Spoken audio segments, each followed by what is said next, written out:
Start हुआ ना recording? है ना जी। ओके ठीक है। Okay sir, good evening to all of you.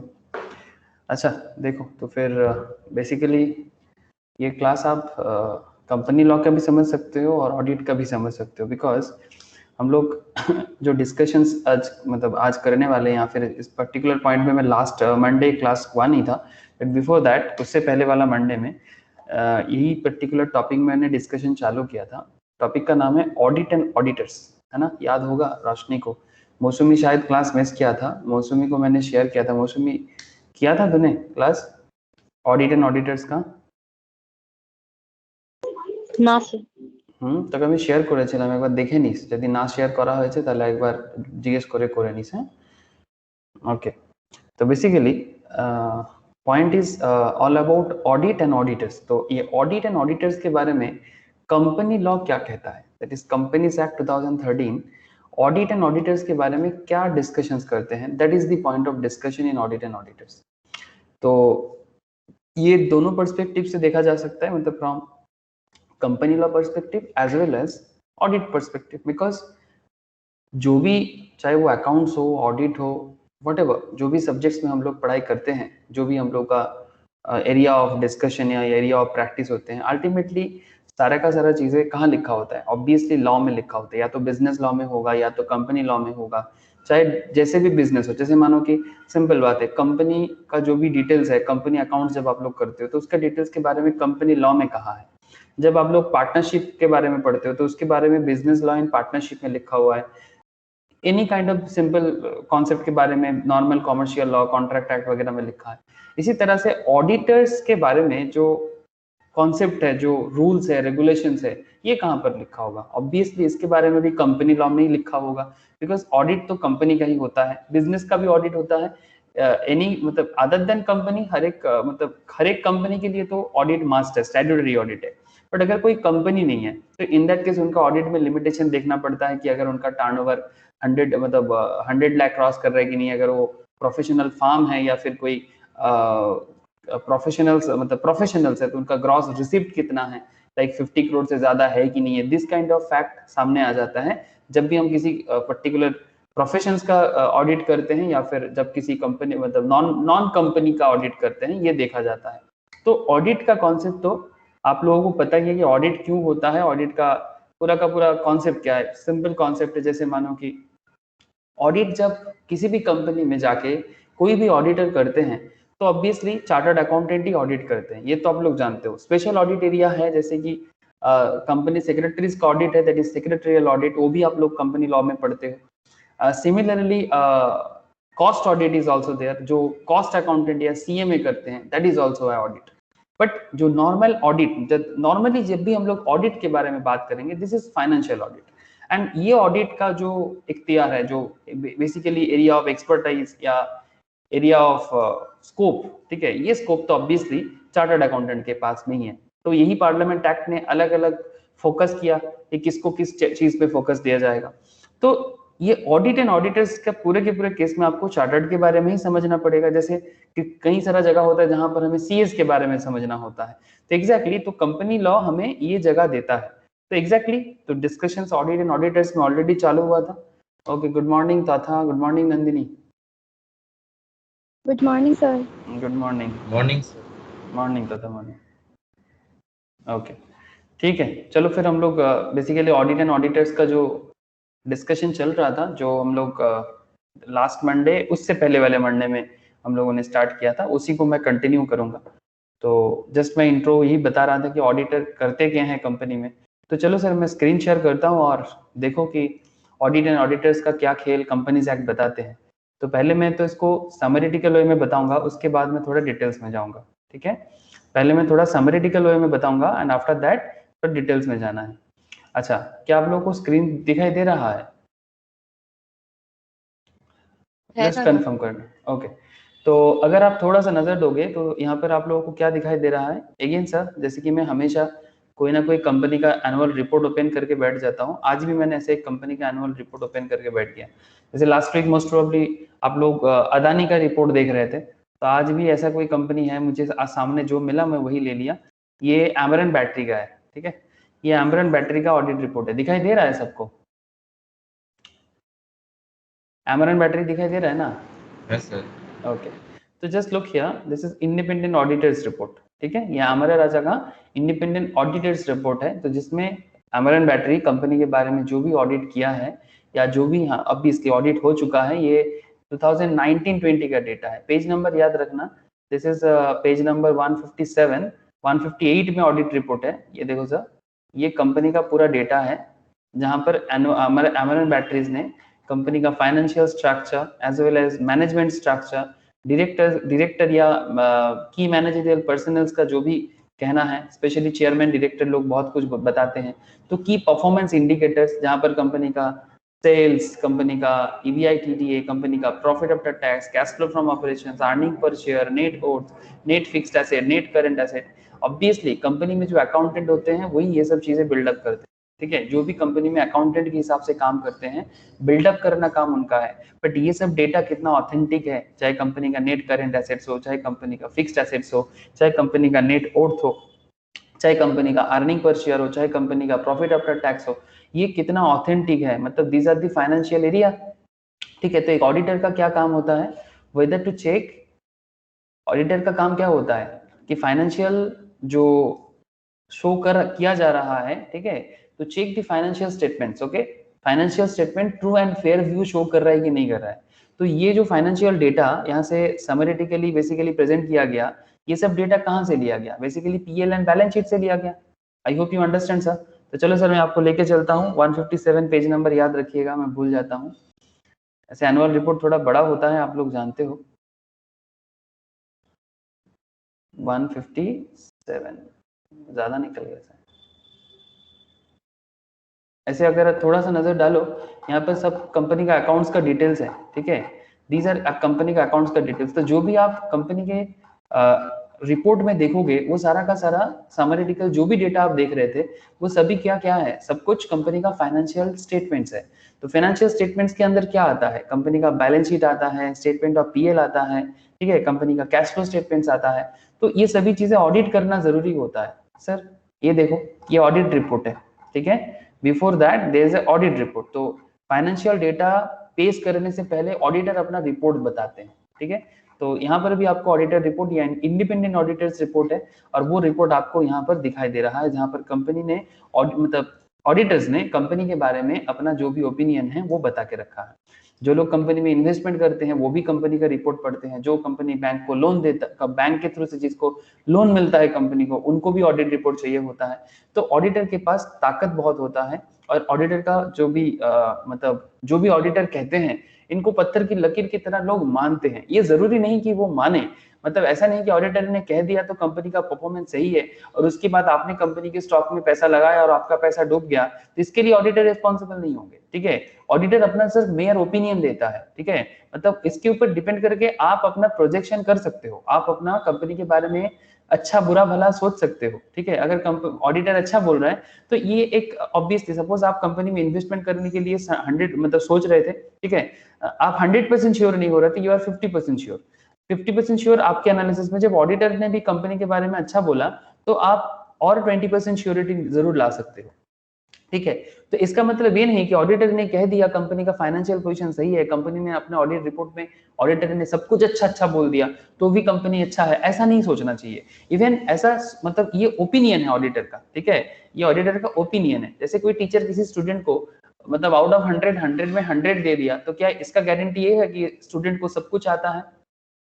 हाँ सर, एक टीचर ने स्टूडेंट को आउट ऑफ 100 मतलब एग्जाम जब हुआ तो उसको 100 में 100 दे दिया, तो क्या इससे ये पता चलता है कि स्टूडेंट को सब कुछ आता है? ऐसे हम लोग बोल सकते हैं 100 में 100 मिला है तो फिर क्यों नहीं आना चाहिए, बट एग्जैक्टली क्या रियल लाइफ में ऐसा पता चलता है सर कि किसी को ज्यादा मार्क्स मिलेगा तो क्या वो ज्यादा जानता है? ये कभी भी पैरामीटर नहीं हो सकता, ठीक है? तो एग्जैक्टली ऑडिटर भी कुछ वैसा ही रोल प्ले करते हैं, वो कंपनी के बारे में बताते हैं और आप ऑब्वियसली थोड़ा ज्यादा उसमें फीलिंग ला सकते हो, ठीक है? यहाँ चलो अच्छा है बुरा है जो भी हो, ठीक है? जैसे इस कंपनी का ऑडिटर्स यहाँ पर आप देख सकते हो, जॉइंट ऑडिट हुआ है फॉर डेलॉयट के तरफ से भी है Sumit Trivedi, and Brahmaya and company के तरफ से भी है आपका करुमंची रजाज, करुमंची करुमंची रजाज, यस, ठीक है? ये तिरुपति, ये हैदराबाद का फर्म है। एक्चुअली ये अमेरन बैटरीज जो मैं आपको अभी शो कर रहा हूँ, ये अमेरन बैटरीज जो है ये एक्चुअली साउथ बेस्ड कंपनी है, इसीलिए आपको ऐसा हैदराबाद एंड तिरुपति का दिखाई दे रहा है। तो you can see this kind of things. तो बेसिकली ऑडिटर का एरिया ऑफ वर्क या एरिया ऑफ एक्सपर्टाइजेशन आप तो देख ही रहे हो, बट हम लोग क्या क्या करेंगे ऑडिट एंड ऑडिटर्स में? सर हम लोग ऑडिट एंड ऑडिटर्स के अंदर ये सब जानेंगे कि ये auditors and audit and auditors के बारे में कंपनीज एक्ट क्या कहता है, ठीक है। तो जैसे कि मतलब पहले क्लास में भी आप लोगों को बताया था कि इसमें हम लोग ऑडिट एंड ऑडिटर्स के अंदर हम लोगों को ये सब इंपॉर्टेंट डेटा जानकारी लेना जरूरी है। तो एक बार मैं फिर से रिकॉल कराता हूँ आपको, ठीक है। अपॉइंटमेंट ऑफ ऑडिटर्स के अंदर first auditor, subsequent auditor important area है sir. Removal resignation of auditor, giving special notice, मैं आज ही बताऊंगा आप लोगों को। Eligibility, qualification, disqualification of auditor, remuneration of auditor, powers and duties of auditors, जो आपको मैं ऑलरेडी बता रहा हूँ। ऑडिटिंग स्टैंडर्ड्स, ठीक है, जो लोग ऑडिट का क्लास ऑलरेडी करते हैं उनको ऑडिटिंग स्टैंडर्ड्स भी सिखाया जाता है। ऑडिटिंग स्टैंडर्ड्स इंडिया में इशू करते हैं institute of chartered accountants of India, ठीक है। With ministry of corporate affairs, India में ऑडिटिंग स्टैंडर्ड इशू करने का पावर इंस्टीट्यूट ऑफ चार्टर्ड के पास है, और चार्टर्ड अकाउंटेंट इसलिए ऑडिट का काम करते हैं, ठीक है, मतलब जो फाइनेंशियल ऑडिट है।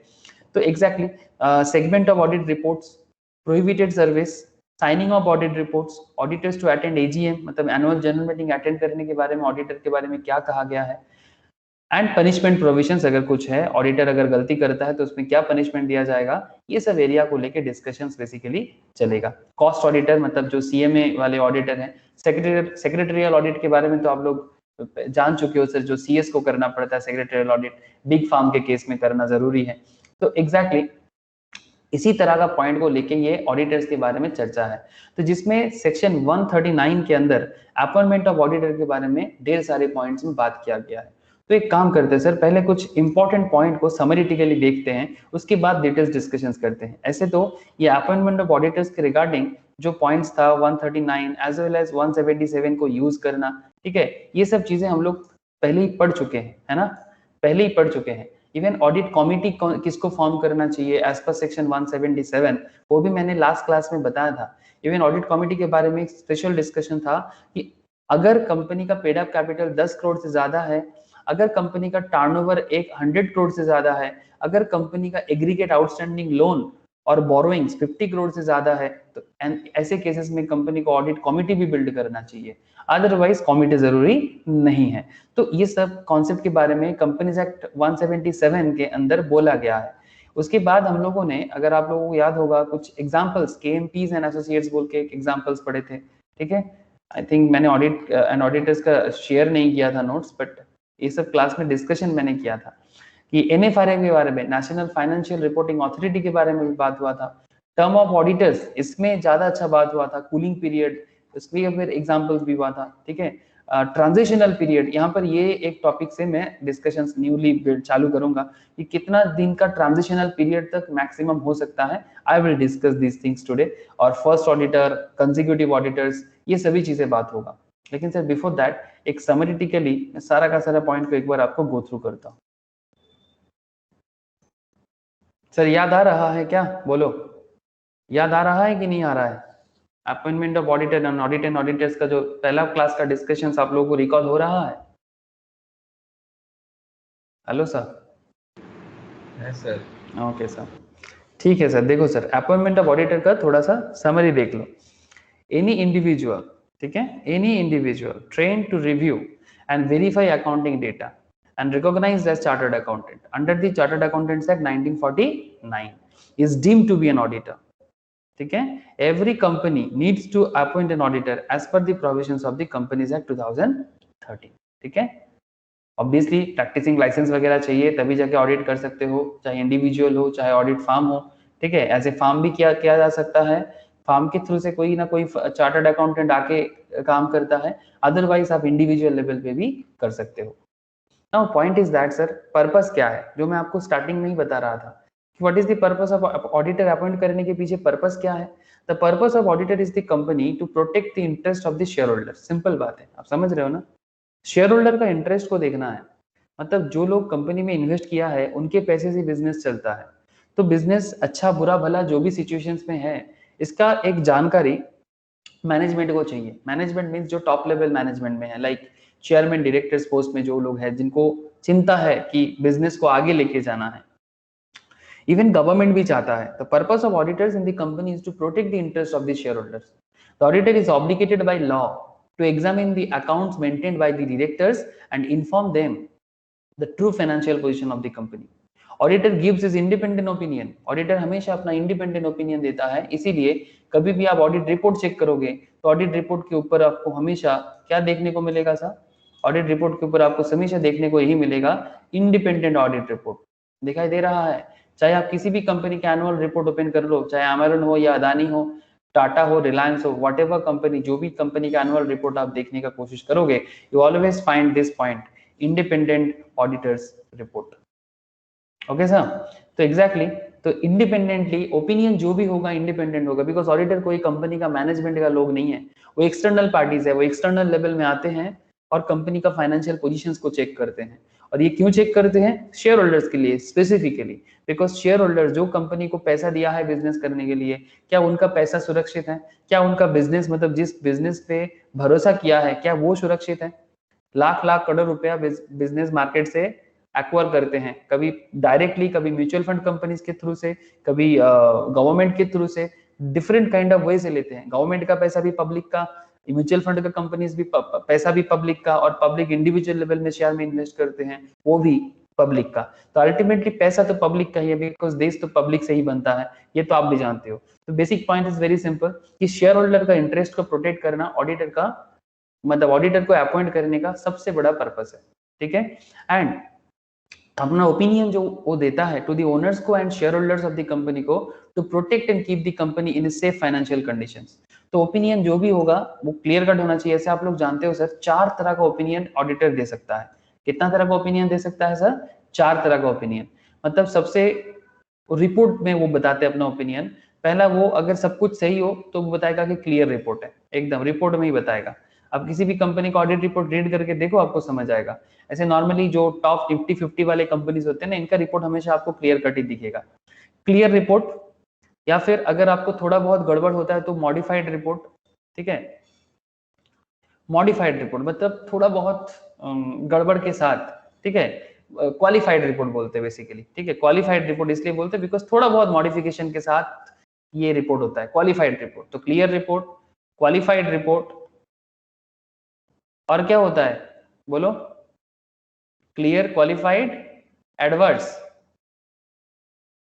अरे हाँ सर, सुनाई दे रहा है कि नहीं दे रहा आप लोगों को? बोलो, क्लियर, क्वालिफाइड, एडवर्स। मौसमी बोलो। आई नो कि सभी कोई ऑडिट नहीं पढ़ते हो, बट कोई कोई है जो ऑडिट भी पढ़ते हैं, ठीक है। तो क्वालिफाइड हो गया, क्लियर हो गया, एडवर्स हो गया, और क्या बाकी रह गया? Disclaimer of opinion. Disclaimer of opinion, thank you sir, disclaimer of opinion. तो बेसिकली 4 तरह का रिपोर्ट ऑडिटर दे सकते हैं, और वो 4 तरह का रिपोर्ट जो भी है वो एक्चुअली ओपिनियन है, मतलब ऑडिटर का ओपिनियन है उस पर्टिकुलर कंपनी के फाइनेंशियल पोजीशंस के ऊपर। तो इसका मतलब बड़ा सिंपल है सर, आप बात को समझिए। इसका मतलब बड़ा सिंपल है, जब कंपनी के बारे में क्लियर रिपोर्ट दे रहा है, इसका मतलब क्या हो जाता है? जब रिपोर्ट क्लियर है तो इसका मतलब होता है कि ज्यादा कोई प्रॉब्लम नहीं है। जब रिपोर्ट क्लियर है मतलब प्रॉब्लम है ही नहीं, मतलब सब कुछ प्रॉपर चल रहा है। इसका मतलब फाइनेंशियल जो भी डेटा है सब प्रॉपर है, दिस इज क्लियर। जब मैं आपको बोल रहा हूँ सर क्वालिफाइड, इसका मतलब है थोड़ा बहुत गड़बड़ है, ऑडिटर बोलेगा चेक कर लेने के लिए, तो उसको बोलते हैं क्वालिफाइड। मतलब little bit mistake, little bit problem है, ज्यादा नहीं। जब मैं बात कर रहा हूँ सर एडवर्स रिपोर्ट का, मतलब बहुत ज्यादा प्रॉब्लम है, इसलिए ऑडिटर बोल रहे हैं कि रिपोर्ट बहुत एडवर्स है, चेंज करने के लिए बोलेगा। बट फिर भी चेंज ना करे तो रिपोर्ट में, मतलब चेंज क्या, अगर स्कोप होगा तो चेंज करेगा, बिकॉज ऑडिटर बोलता है कि भाई चेंज करो, जो भी जरूरी है ठीक करो, ऐसा नहीं कि डायरेक्टली जाके रिपोर्ट दे देगा, नॉट लाइक दैट। तो एडवर्स रिपोर्ट भी दे सकता है, और देता भी है जब कंपनी बहुत खराब परफॉर्मेंस देता है। पब्लिक का पैसा लेके बिजनेस कर रहे हो सर, तो फिर डिटेल्स तो बताना पड़ेगा, या शेयर होल्डर का पैसा है। एंड सबसे भयंकर जो रिपोर्ट है उसको बोलते हैं डिस्क्लेमर ऑफ ओपिनियन। ये खत्म हालत है, disclaimer of opinion. Disclaimer of opinion मतलब जब कुछ देने लायक बात ही ना बचे, मतलब इतना खराब हालत है बिजनेस का कि ओपिनियन भी फॉर्म करना मुश्किल हो रहा है, because not a proper data is there is not a single proper data properly जिसके थ्रू से आप ओपिनियन फॉर्म कर सको। तो I hope you understand sir कि purpose of appointment of auditor क्या है। नंदिनी समझ आ रहा है कि नहीं बोल? हाँ sir. Okay, appointment of an auditor for different kinds of companies. तो थोड़ा सा ध्यान से सुनना, तो ये डिफरेंट काइंड ऑफ कंपनीज जो मैं बात करने जा रहा हूँ इसमें कौन कौन है इसका डिटेलीकरण करूंगा, बट बिफोर डिटेल्स में जाने से पहले मैं समरी के लिए आपको बता रहा हूँ। अगर नॉन गवर्नमेंट कंपनी है तो क्या होगा, अगर लिस्टेड और स्पेसिफाइड कंपनी है तो क्या होगा, अगर गवर्नमेंट कंपनी है तो क्या होगा। मतलब appointment of auditor in 3 kind of company, जिसमें non government company that is basically section 8 company, listed और स्पेसिफाइड कंपनी मतलब जो पब्लिक लिस्टेड कंपनी हो, या गवर्नमेंट कंपनी मतलब जो सरकारी लेवल में काम करता है, सरकार का कंपनी है बेसिकली, चाहे स्टेट गवर्नमेंट हो चाहे सेंट्रल गवर्नमेंट हो। तो प्लीज ध्यान से सुनिए sir, application for first auditor post in corporation, मतलब बिजनेस के बाद पहला ऑडिटर के लिए जो एप्लीकेशंस वगैरह डालना पड़ता है। ऐसे फर्स्ट ऑडिटर के बारे में बात करने जा रहा हूं अभी डिटेल्स में, बट बिफोर दैट मैं समरी करके आपको बता रहा हूँ कि क्या होता है, आपको हर कंपनी का आप एक बार देख लो। सर नॉन गवर्नमेंट कंपनी का अगर बात करें तो appointed by the board of directors. तो नॉन गवर्नमेंट कंपनी में ऑडिटर कौन अपॉइंट करेगा? Board of directors. This has to be done within 30 days from the date of registration. ठीक है, 30 दिन के अंदर, बिजनेस रजिस्ट्रेशन के 30 दिन के अंदर ऑडिटर अपॉइंट करना पड़ता है बिजनेस इनकॉर्पोरेशन के बाद। अगर बात स्पेसिफाइड या लिस्टेड कंपनी मतलब जो स्टॉक मार्केट लिस्टेड कंपनी है उनके लिए क्या है, अच्छा उसके लिए बात करने से पहले ये नॉन गवर्नमेंट के बारे में और कुछ बात भी कर लेते हैं सर। क्या बोला sir? This has to be done within 30 days. ठीक है, बोर्ड ऑफ डायरेक्टर्स अपॉइंट करेगा 30 डेज के अंदर। Appointment can also be done by members. अच्छा, not just board of directors, members भी कर सकते हैं एक्स्ट्रा ऑर्डिनरी जनरल मीटिंग बुला के। ऐसे आप लोग जानते हो ना सर, वैसे एजीएम होता है वैसा ईजीएम भी होता है ना। एनुअल जनरल मीटिंग तो मस्ट है, बट बहुत सारी बातें एजीएम में पॉसिबल नहीं है, तो इन दैट केस ईजीएम बुला के भी हो सकता है। तो members eight extraordinary general meeting within 90 days of information. ठीक है, 90 दिन इंफॉर्मेशन देने के 90 दिन के अंदर मेंबर्स भी ऑडिटर को रिक्रूटमेंट या अपॉइंटमेंट कर सकता है। कहां पर? नॉन गवर्नमेंट ऑर्गेनाइजेशंस पे। ठीक है ना, याद रखिए, समझ गए, डिटेल्स में बाद में बात करता हूं मैं। ठीक है, ओके, बस एक बार मैं आपको बस रिकॉल कर मतलब फटाफट बता दे रहा हूं, मतलब फास्ट बता रहा हूं कि भाई क्या क्या चलता है अपॉइंटमेंट के बारे में। अगर मैं बात करूं sir list and specified company के बारे में, लिस्टेड मतलब जो स्टॉक मार्केट लिस्टेड कंपनी है उनके बारे में अगर मैं बात करूं तो फिर आपके सामने क्या है sir? Appointment by board of director, this has to be done within 30 days from the date of registration. Same to same type है। और appointment can also be done by members at EGM within 90 days of the information. Same to same, जैसे non government के लिए था वैसा ही listed या specified के लिए। अब बात आता है सर गवर्नमेंट कंपनी का। गवर्नमेंट कंपनी का ऑडिटर कौन बनता है जानते हो? Sir controller and auditor general of India. ये गवर्नमेंट कंपनी में ऑडिटर जो बनेगा उसको अपॉइंट करते हैं सर CAG। नाम सुने होंगे आप लोग, कंट्रोलर एंड ऑडिटर जनरल का नाम सुने कि नहीं सुने? हाँ सर, इनको गवर्नमेंट ऑडिटर बोलते हैं, जो सिर्फ गवर्नमेंट कंपनी का ही ऑडिट करते हैं। नाम सुना है कि नहीं सुना है सर? Yes sir. ठीक है, ओके। तो appointed by the controller and auditor general of India, this is called CAG, इसको CAG बोलते हैं। तो गवर्नमेंट कंपनी में CAG अपॉइंट करते हैं। This has to be done within 60 days from the date of registration. ठीक है, और appointment can also be done by the board of directors. अच्छा, अगर CAG ने नहीं किया तो बोर्ड ऑफ डायरेक्टर्स भी कर सकते हैं with in 30 days of incorporation के 30 दिन के अंदर। मेंबर्स भी कर सकते हैं EGM। ठीक है, मेंबर्स भी कर सकते हैं EGM में, एक्स्ट्राऑर्डिनरी जनरल मीटिंग में with in 60 days of information देने के 60 दिन के अंदर मेंबर्स भी कर सकता है। ठीक है, तो ये रहा ऑडिटर अपॉइंट करने के बारे में तीनों कंपनी का जो फर्स्ट ऑडिटर अपॉइंट करने का सिस्टम। ठीक है, application for first auditor post in corporation. तो ये है एनजीओ का मतलब non government company, sorry NGO बोल रहे हैं, non government company, listed and specified company and government company. ठीक है, तो ऐसे कंपनीज के बारे में मतलब बेसिकली ये प्राइवेट कंपनी हो गया, ये लिस्टेड है स्पेसिफाइड कंपनी हो गया, और ये गवर्नमेंट कंपनी हो गया। तो ये 3 तरह का बात यहाँ पर कहा है। अब auditor at first AGM, auditor at first AGM with the written consent and a certificate of auditor, auditor at first AGM with the written consent and a certificate of auditor। मतलब sir the appointment is done by the members, he will hold the office till end of 6th and AGM। ये तो आप लोगों को मैंने last class में ही बताया था, याद है सर, कि कितना दिन तक एक ऑडिटर कंसेक्यूटिव रह सकता है सर? 5 ना, इंडिविजुअल लेवल में 5 साल। याद है कि नहीं है? इंडिविजुअल लेवल में आप एक कंपनी में कितना दिन तक ऑडिट कर सकते हो? 5 साल तक ना?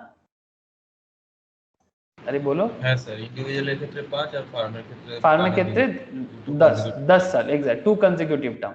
तो एक टर्म मतलब 5 इयर्स, तो इसका मतलब क्या हो गया? 5 टर्म मतलब the appointment is done by the members, he will hold the office till the end of 6th AGM। The appointment shall be in accordance with the conditions let down by the auditor. Obviously appointment होगा auditor के conditions के through से। जब आप लोग audit, जो लोग पढ़ते हो उनको पता है, जिनका ऑडिट अभी तक चालू नहीं हुआ, तब हम लोगों को मैं बताऊंगा कि किस तरह से एज पर ऑडिटर कंडीशंस के थ्रू से ऑडिट किया, मतलब ऑडिट बेसिकली लिया जाता है। उसमें ऑडिटर का कंडीशंस भी एकदम क्लियर कट होना चाहिए, बिकॉज ऑडिटर एक इंडिपेंडेंट पर्सन।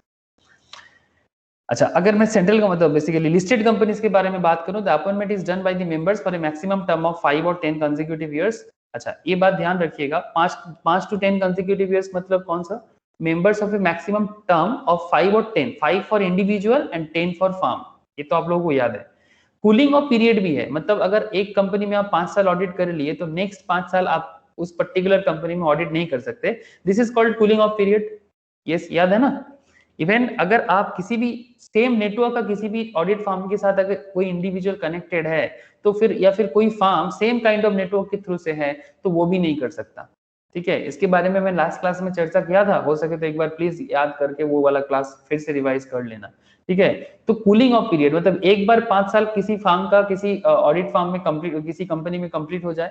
ठीक है, से फॉर एग्जांपल अगर मैं आपको रिसेंट जो हमारे यहाँ पर एग्जांपल्स है, सब फॉर एग्जांपल यहाँ पर हम लोगों ने देखा कि डेलॉयट जो है ये ब्रह्माया एंड कंपनी एंड डेलॉयट जो है ये एमरन का कर रहा है। तो अगर मैं इंडिविजुअली बात करूं, से फॉर एग्जांपल ये इंडिविजुअली हो रहा है, करुणा मंची रजात जो है, इन्होंने इंडिविजुअल ऑडिट के तौर पे ऑडिट कर रहा है, कर सकता है, और यहाँ पर डेलॉयट फार्म की तरफ से कर रहा है, से फॉर एग्जांपल। तो ये 10 कंसेक्यूटिव मतलब basically 2 consecutive years, that is 10 years तक ये इस पर्टिकुलर फर्म में ऑडिट कर सकता है। और इसके केस में 5 इयर्स अगर ये इंडिविजुअल है तो, ठीक है, 5 साल।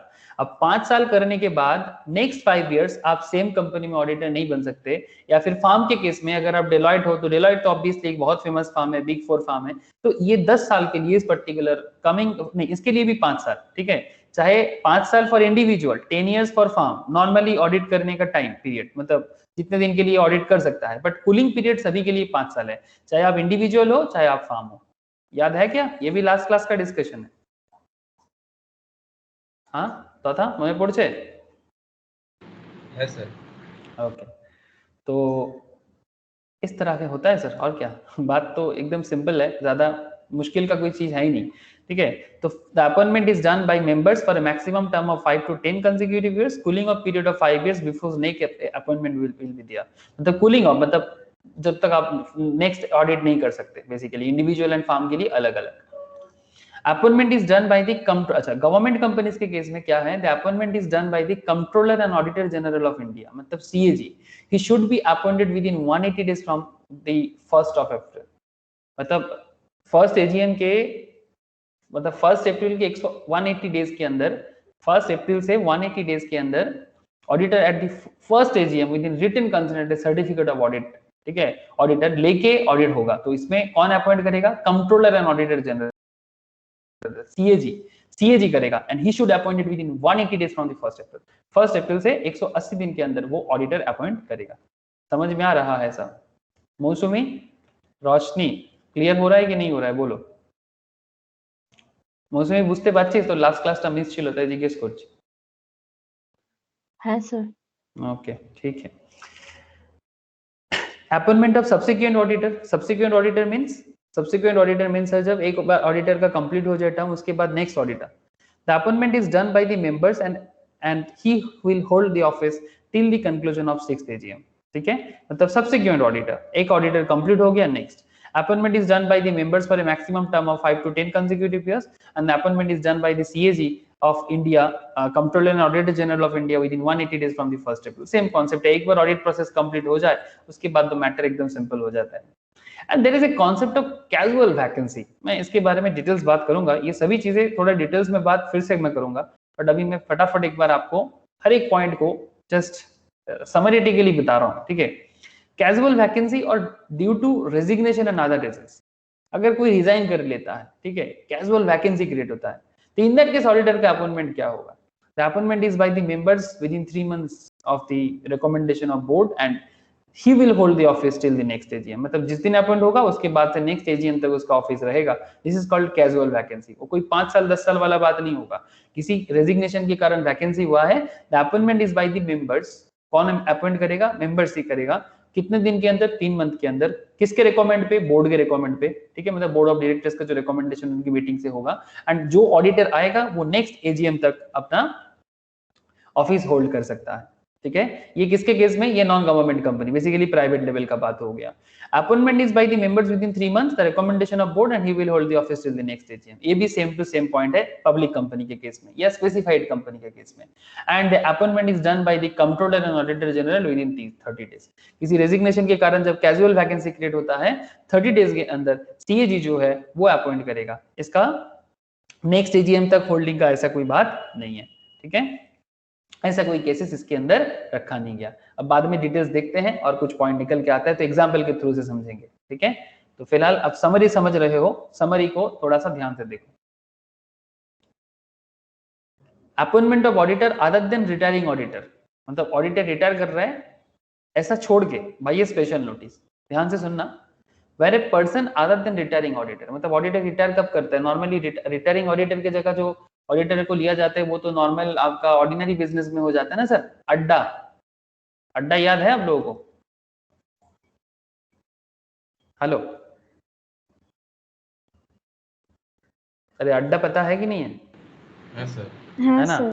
अड्डा में ये जो A फॉर एनुअल अकाउंट्स का डिस्क्लोजर करना, D फॉर डिविडेंड डिस्क्लोज करना, another D for director, retired director की जगह न्यू डायरेक्टर लाना, एंड A फॉर ऑडिटर, मतलब appointment of auditor and fixation of auditor remuneration, ठीक है। तो एग्जैक्टली यहाँ पर मैं बात जो कर रहा हूँ, दिस इज रिटायरिंग ऑडिटर के केस में, ठीक है। तो point is that sir, for a person other than the retiring auditor, यहाँ पर बात रिटायरिंग ऑडिटर का है, डायरेक्टर का नहीं है, ठीक है। तो बात समझो, इस केस में अगर ऑडिटर रिटायर कर रहा है, मतलब उसका 5 कंसेक्यूटिव टर्म्स या फिर 10 कंसेक्यूटिव फॉर्म के केस में अपॉइंटेड एज एन ऑडिटर, और where it is propose that the retiring auditor shall not be reappointed, मतलब उसको रीअपॉइंट भी नहीं किया जा सकता या नहीं होगा, a special notice under section 115 of the Companies Act 2013 has to be given, proposing that such a resolution would be moved at the next AGM। तो ये जो भी proposal है ये next AGM तक move करा जाएगा। अब in case where the retiring auditor has completed a consecutive tenure, मतलब उसका जो consecutive tenure of 5 years है अगर वो complete हो चुका है, ठीक है, और as the case may be 10 years, मतलब for firm such special notice can be avoided। तो in that case special notice देने का जरूरत नहीं है। अब बात समझ रहे हो? अगर 5 साल से पहले रिटायर कर रहा है तो स्पेशल नोटिस देना जरूरी है, जिसको AGM में डिस्कस करना जरूरी है। अगर 5 साल कंप्लीट करके जा रहा है तो फिर उसके केस में क्या स्पेशल नोटिस, क्योंकि वो तो अपना टर्म कंप्लीट करके जा रहा है। For the purpose of special notice the relevant points are as under.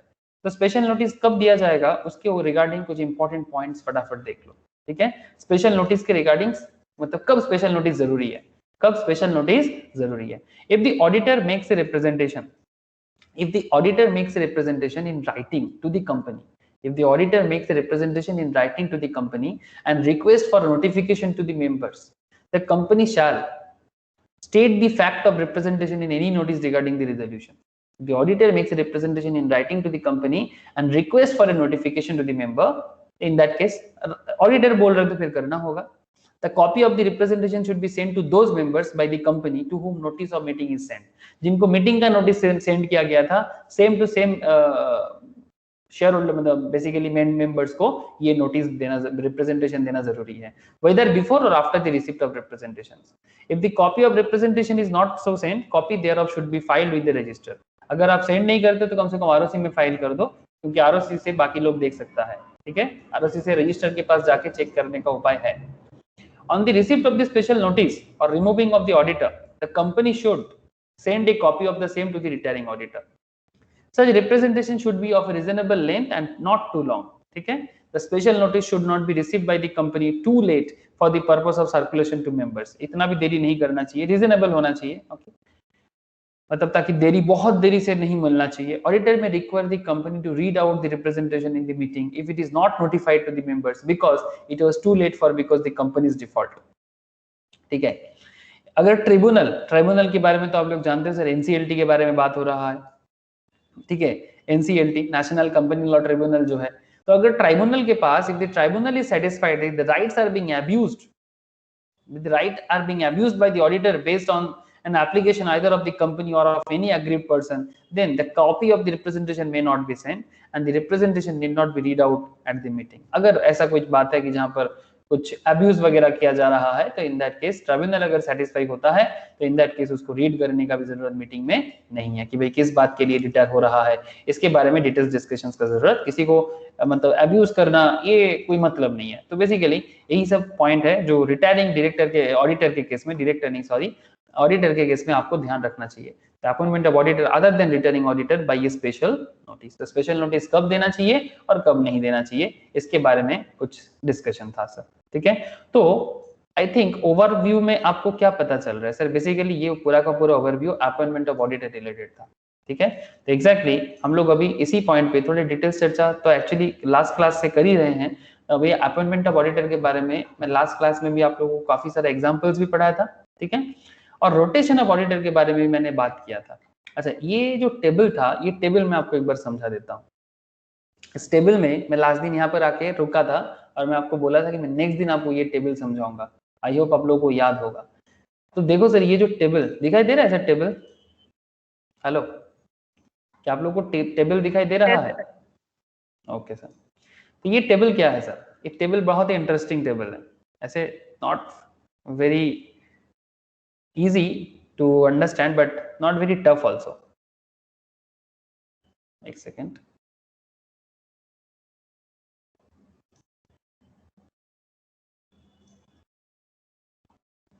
देखो सर क्या कहता है sir, illustration explaining rotation in case of individual auditor. तो बेसिकली एक रोटेशन के बारे में ऑडिट कुछ कहता है। ठीक है, तो मैंने आप लोगों को लास्ट दिन रोटेशन के बारे में बात कर रहा था। ठीक है, तो एक बार मैं रोटेशन के बारे में फिर से बात करता हूँ। सेक्शन 139 सबसेक्शन 3 एंड 4 रोटेशन के बारे में बात करता है। कहता है sir, members of a company may resolve to provide that in the audit firm appointed by them the auditing partner and his team shall be rotate at such intervals as may be resolved by the member। मतलब जो भी audit firm का members, जो suppose मानो कि जैसे Brahma and company, जैसे Deloitte, उनका मेंबर ही तो जाते हैं ना ऑडिट करने के लिए। आई थिंक सर ये सब चीज आप फील कर सकते हो, बिकॉज मैं आपको हर पॉइंट में प्रैक्टिकल चीज शो करता रहता हूँ, है ना। मैं आपको हर पॉइंट में प्रैक्टिकली दिखाता रहता हूँ। जैसे मानो देखो ना, फील कर सकते हो आप, जैसे अमरन बैटरीज में अगर आप नजर डालोगे तो डेलॉयट एंड हस्किंस तो ऑडिट फर्म है या चार्टर्ड फर्म है, और सुमित त्रिवेदी कौन है? पार्टनर हुआ ना। तो ऐसे कौन सा पार्टनर कितना दिन, जैसे इंडिविजुअल लेवल पे वो 5 मतलब कितना दिन तक रोटेट, मतलब उसको रोटेशन किया जा सकता है। ठीक है, अगर वो एक कंप्लीट फार्म की तरह कर रहा है तो फिर कितना दिन तक वो फार्म में ऑडिट, मतलब कंपनी में ऑडिट कर सकता है। तो ये सब पॉइंट आपके दिमाग में पूरा क्लियरली हो जाना चाहिए। Rotation of auditor section 139 subsection 3 and 4 में वही कहता है sir, members of a company may resolve to provide that in the audit firm appointed by them the auditing partner and his team shall be rotated in such intervals as may be resolved by the members and the audit shall be conducted by more than one auditor। yes, more than one auditor कर सकता है।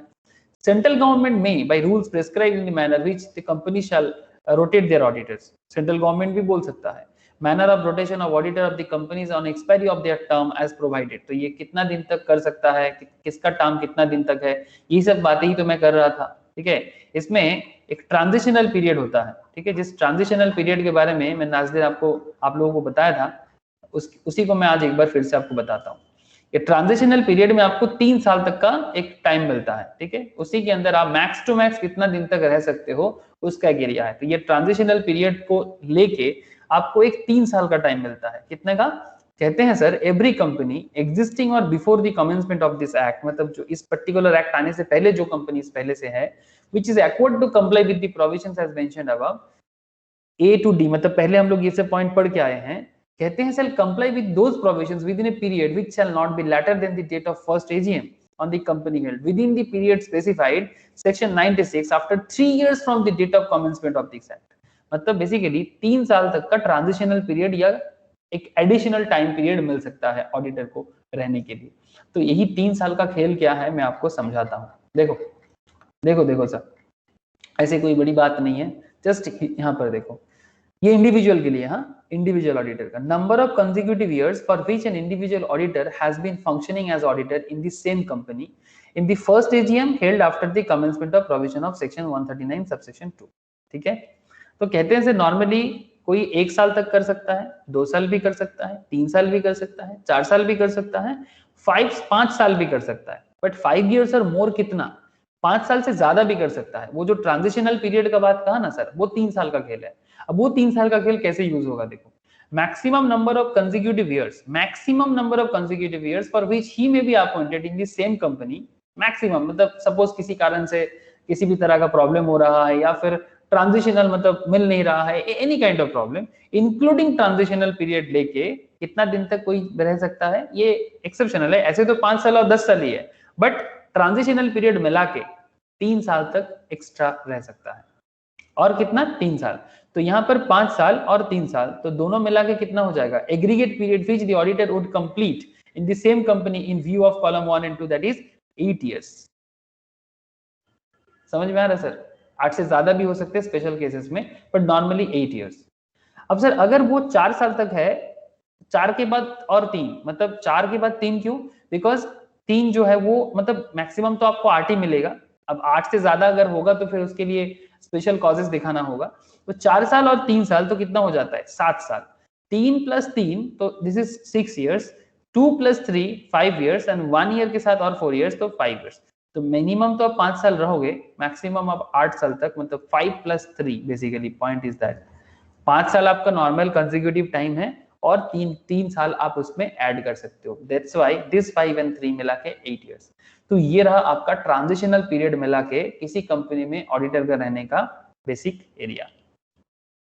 समझ में कुछ आ रहा है ऐसा? Same to same concept अगर आप फार्म को भी देखोगे ना, आप फार्म में भी सेम टू सेम कॉन्सेप्ट देख पाओगे। जब आप फार्म देखोगे तो सेम टू सेम कॉन्सेप्ट आप फार्म के केस में भी देख पाओगे। ये देखो, ये फार्म का टेबल है, ठीक है, सेम कॉन्सेप्ट है। ऐसे एक फार्म एक कंपनी के अंदर कितना दिन तक रह सकता है सर, 10 consecutive years। तो यहाँ पर भी अगर आप सेम टू सेम चेक करो, 1 year रह सकता है, 2 year रह सकता है, 3 year रह सकता है, 4 5 6 7 8 9 10 years और मोर। अब मोर मतलब 3 years। अब 10 के साथ 3 ऐड करोगे तो फार्म कितना दिन रह जाएगा सर, 13 years। अब 13 years, अब ये तो बेसिकली दिस इज 10 years, मतलब 10 years तो आप मिनिमम रहोगे अगर पूरा का पूरा टर्म कंप्लीट करते हो तो, रिटायर उसके बीच में नहीं करते हो तो। 10 और 3 years का एक्सटेंशन पीरियड मतलब ट्रांजिशनल पीरियड मिला के 13 years। अब बाकी सब में आपको उसके नीचे करना पड़ेगा। 9 years के साथ 3 ऐड करो 12, 8 के साथ 3 11, 7 के साथ 3 10, मिनिमम तो 10 साल है ही ना, इसलिए 6 के साथ 4, 5 के साथ 5, 4 के साथ 6, 3 के साथ 7, 2 years के साथ 8, 1 के साथ 9 years। मतलब ये आपके पास टाइम है कि आप इतना इतना दिन तक कर सकते हो। अगर आप मैक्स टू मैक्स 10 साल कंसेक्यूटिव टर्म रहते हो, उसके बाद आप 3 साल आपको मिल सकता है। तो अल्टीमेटली 10 + 3 = 13 years। ये आपका नॉर्मल एक्सटेंशन मिला के आप किसी पर्टिकुलर फार्म में ऑडिट कर सकते हो एज एन ऑडिटर। मतलब ये फार्म के लिए है, ठीक है। और वो 5 + 3 मिला के जो 8 बन रहा था वो किसके लिए था सर, वो इंडिविजुअल के लिए था। बोलो सर, टेबल समझ में कुछ आया कि नहीं आया? हेलो, ओके, सबको समझ में आया ना? तथा বোঝা আছে টেবিলটা? বল। Yes, sir. Okay, now first auditor के बारे में बात हो रहा था, सेक्शन 139 सबसेक्शन 6। ओके, कहते हैं sir notwithstanding anything contained in subsection 1 of section 139, that is 2 subsection 1 mentioned above, the first auditor of a company other than a government company, okay, shall be appointed by board of directors। Government company के case में तो कौन करता है, CAG करता है। आप लोगों को अभी पढ़ा के आया सर, अभी जस्ट कुछ देर पहले हम लोग बात कर रहे थे। गवर्नमेंट कंपनी के केस में controller and auditor general of India करेगा, ठीक है। ऐसे आप लोगों को बता दूं कि जो लोग नॉर्मली चार्टर्ड अकाउंटेंट या कॉस्ट अकाउंटिंग का पढ़ाई करते हैं या सीएस का पढ़ाई करते हैं, इन्हीं लोगों को सीएजी में चांस, मतलब सीएजी का जो एग्जाम वगैरह होता है ना, कैग का, ठीक है, कैग के एग्जाम में ज्यादा मौका मिलता है। Controller and auditor general of India, इनका रिक्रूटमेंट भी अच्छा खासा होता है। और कॉमर्स बैकग्राउंड में स्पेशली इवन मैं देखा हूँ नॉर्मल केस में इंटरमीडिएट पास आउट स्टूडेंट्स भी बहुत अच्छा यहाँ पर मतलब इन लोगों को मौका दिया जाता है, सीरियसली नॉट जोकिंग सर। हाँ, अगर हायर ऑथोरिटी में मतलब कैग का अगर ऑफिसर लेवल में जाना है तो चार्टर्ड अकाउंटेंट को ही मौका मिलता है, वो बाद में आपको गवर्नमेंट का ये कैग का एग्जाम क्लियर करना पड़ता है। ये गवर्नमेंट का ऑडिटर है बेसिकली, ठीक है, गवर्नमेंट का ऑडिटर है, आप समझ सकते हो कि। और कैग का जो हेड होते हैं वो ऑब्वियसली मतलब प्रेसिडेंट ऑफ इंडिया के थ्रू से उनको रिक्रूटमेंट किया जाता है, यू कैन अंडरस्टैंड ना, ठीक है, deputy controller and auditor general of India, ठीक है। ओके चलो कोई बात नहीं, बाद में बात करेंगे फिर कैग के बारे में। तो गवर्नमेंट ऑडिटर है इसलिए बात बार बार हो रहा है। तो बात क्या हो गया sir, government company shall be appointed by the board of directors within 30 days of the date of registration of the company, and the auditors who are appointed shall hold office until the conclusion of the first AGM। ये तो मैंने आपको पहले ही बताया, ठीक है। First auditor shall be appointed by BOD within 30 days of the date of registration to hold the office until the conclusion of the first AGM। कितना दिन तक होल्ड करेगा, पहला AGM तक तो ऑब्वियसली होल्ड करेगा, उसके बाद फिर से रीअपॉइंटमेंट होगा। नाउ एग्जांपल देखते हैं सर, एग्जांपल से आपको थोड़ा क्लैरिटी ज्यादा मिलेगा। Unicorn Steel Private Limited is incorporated in 2nd of June 2020. Board of Directors of the company held board meeting. Okay, Board of Directors board meeting करा रहा है कब को, 15 जून 2020 को, to appoint Jain Ajmera and Associates as first auditor। मतलब farm को दे रहा है of the company for the term of 5 years, ठीक है। As per section 139 subsection 6 of the Companies Act 2013, the board shall appoint first director within 30 days from the date of registration of the company, state the validity of the aforesaid situations। मतलब इसका validity दिखेगा। तो point is that invalid, valid after approval of shareholders in general meeting, and valid only after approval of central government। Now what is the answer? आपका answer क्या होना चाहिए? The board, the given situation is invalid, that is option A। क्यों invalid क्यों हो गया sir? क्योंकि if the board fails to exercise its powers, that is appointment of first auditor, it shall inform the members of the company, and the company may appoint the first auditor within 90 days of the extraordinary general meeting, and such auditor shall hold office till the conclusion of the first AGM। यहाँ पर क्या हुआ है sir, ये पूरा खेल में क्या हुआ है, अब बात को देखो। Unicorn steel private limited incorporated हुआ 2 जून को, board of directors of the company meeting कर रहा है 15 जून को to appoint Jain Ajmera associates को of the first auditor of the company for a term of 5 years as per section 139 subsection 6 of the Companies Act 2013। The board shall appoint first director within a 30 days from the date of registration of the company, state the validity of the aforesaid situations। मतलब board director appoint कर रहा है 30 days company registration के बाद, ठीक है। Now question is that क्या ये पॉसिबल होगा बोर्ड के लिए सिचुएशंस को ठीक ये करना? तो यहाँ पर आपको ऑप्शन दिया था इनवैलिड होगा, वैलिड होगा, valid after approval of share holder in general meeting होगा, या valid only after approval of central government होगा। तो पॉइंट इज दैट ये वैलिड इनवैलिड इसलिए है बिकॉज अगर बोर्ड फेल करता है अपॉइंटमेंट ऑफ फर्स्ट ऑडिटर को रिक्रूट करने में, ई board fails to exercise its powers, that is appointment of first auditor, it shall inform the member of the company. अगर क्योंकि ये तो रूल है कि अगर बोर्ड फेल करेगा, हम लोग पढ़ के आए ना सर अभी, अगर बोर्ड फेल करेगा तो 90 डेज के अंदर, ये देखो appointment of directors, appointment by board of directors, this has to be done within 30 days from the date of registration, or appointment can also be done by members extraordinary general meeting within 90 days from the information। तो इस information के 90 दिन के अंदर members भी कर सकता है, तो ये members के पास जाना चाहिए था। तो बेसिकली पॉइंट फुलफिल नहीं हुआ, ठीक है। ये देखो, and the company may appoint the first auditor within 90 days at an extraordinary general meeting EGM बुला के, and such auditors shall hold the office till the conclusion of first AGM। तो ये होना चाहिए था आंसर। बोलो सर, बात समझ में कुछ आ रहा है कि नहीं? मतलब अगर वैलिड करना हो तो ये होगा।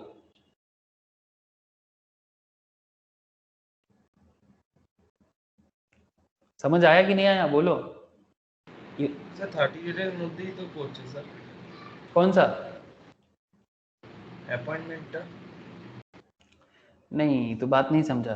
देख, अपॉइंटमेंट 30 डेज के अंदर, ये अपॉइंटमेंट 30 डेज के अंदर 2 जून 2020 board of directors of the company board meeting कर रहा है, ठीक है। यूनिकॉर्न स्टील लिमिटेड इनकॉर्पोरेटेड हो रहा है 2 जून को, और बोर्ड ऑफ डायरेक्टर मीटिंग कर रहा है 15 जून को, ठीक है, to appoint Jain Ajmera and associates for their first auditor of the company for a term of 5 years। अब as per section 139 subsection 6 for the Companies Act 2013, the board shall appoint first director within 30 days from the date of registration of the company, state the validity of the aforesaid situation. Board decisions तो लेगा but board का director ही तो 30 days के अंदर नहीं आया है ना। बोर्ड डिसीजंस लेगा बट बोर्ड का डायरेक्टर जो है, appointment of first director within 30 days from the date of registration of the company. अब सवाल यही उठ रहा है सर, कंपनी तो आ रहा है 2 जून को और कंपनी अपना मीटिंग कर रहा है 15 जून को, तो फिर कैसे पॉसिबल होगा? इसीलिए तो बात हो रहा है, if the board fails to exercise its powers the appointment of first auditor it shall inform the members. अगर बोर्ड से नहीं हो रहा है तो मेंबर को बताएगा। And member of the company may appoint the first auditor within 90 days at EGM. EGM बुला के फिर मेंबर करेगा, ऑडिटर अपॉइंट करेगा। Shall hold office till the conclusion of first EGM. मतलब 15 जून को मीटिंग बोर्ड कर रहा है बट 2 जून को फर्स्ट कंपनी इनकॉर्पोरेट हुआ। अगर बोर्ड फेलियर होता है तो इन दैट केस ये इनवैलिड है। मतलब ये सिचुएशन बोला जा रहा है कि अगर डायरेक्टर कंपनी के पास नहीं है, बोर्ड ऑफ डायरेक्टर नहीं होगा तो डिसीजन कैसे पास होगा? तो board shall appoint first or director within 30 days from the date of registration of the company. If this condition is invalid, मतलब not possible, then ये invalid हो जाएगा फर्स्ट ऑप्शन के हिसाब से। Then in that case अगर valid करना हो तो फिर आपको क्या करना पड़ेगा? फिर आपको मेंबर को भी भेजना पड़ेगा। ये ट्रू फॉल्स का बात नहीं था। मतलब point is that option A की तरफ से the given situation is invalid because 15 जून की बोर्ड मीटिंग चल रहा है बट अगर 30 दिन के अंदर डायरेक्टर ही नहीं है, ये मान लिया जा रहा है, तो फिर यहाँ पर थोड़ा सा कुछ पॉइंट साइलेंट है। ठीक है, मतलब कहना ये चाहते हैं पॉइंट कि अगर बोर्ड का डायरेक्टर ही नहीं है 30 दिन के अंदर फर्स्ट डायरेक्टर, तो डिसीजन कैसे होगा? तो अगर वो नहीं होता तो फिर इन दैट पॉइंट में ये इनवैलिड है। पर सेकंड पॉइंट के हिसाब से अगर बोर्ड से नहीं होगा तो मेंबर करेगा 90 दिन के अंदर, वो भी ईजीएम में करेगा, then that point is valid.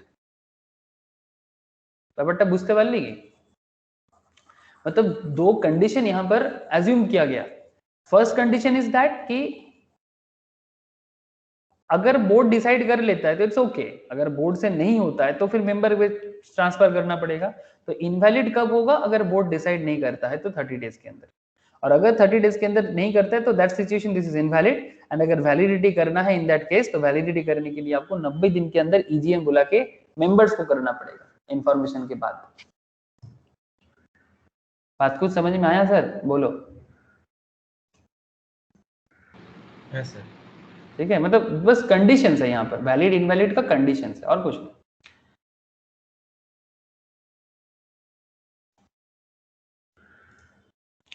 Managing Director of PQR Limited himself wants to appoint Sri Ganpati, a practicing chartered accountant, as first auditor of the company. Comment on proposed action of the Managing Director. Section 139 subsection 6 of the Companies Act 2013 provides that the first auditor or auditors of a company shall be obviously appointed by the board of directors within 30 days from the date of registration of the company.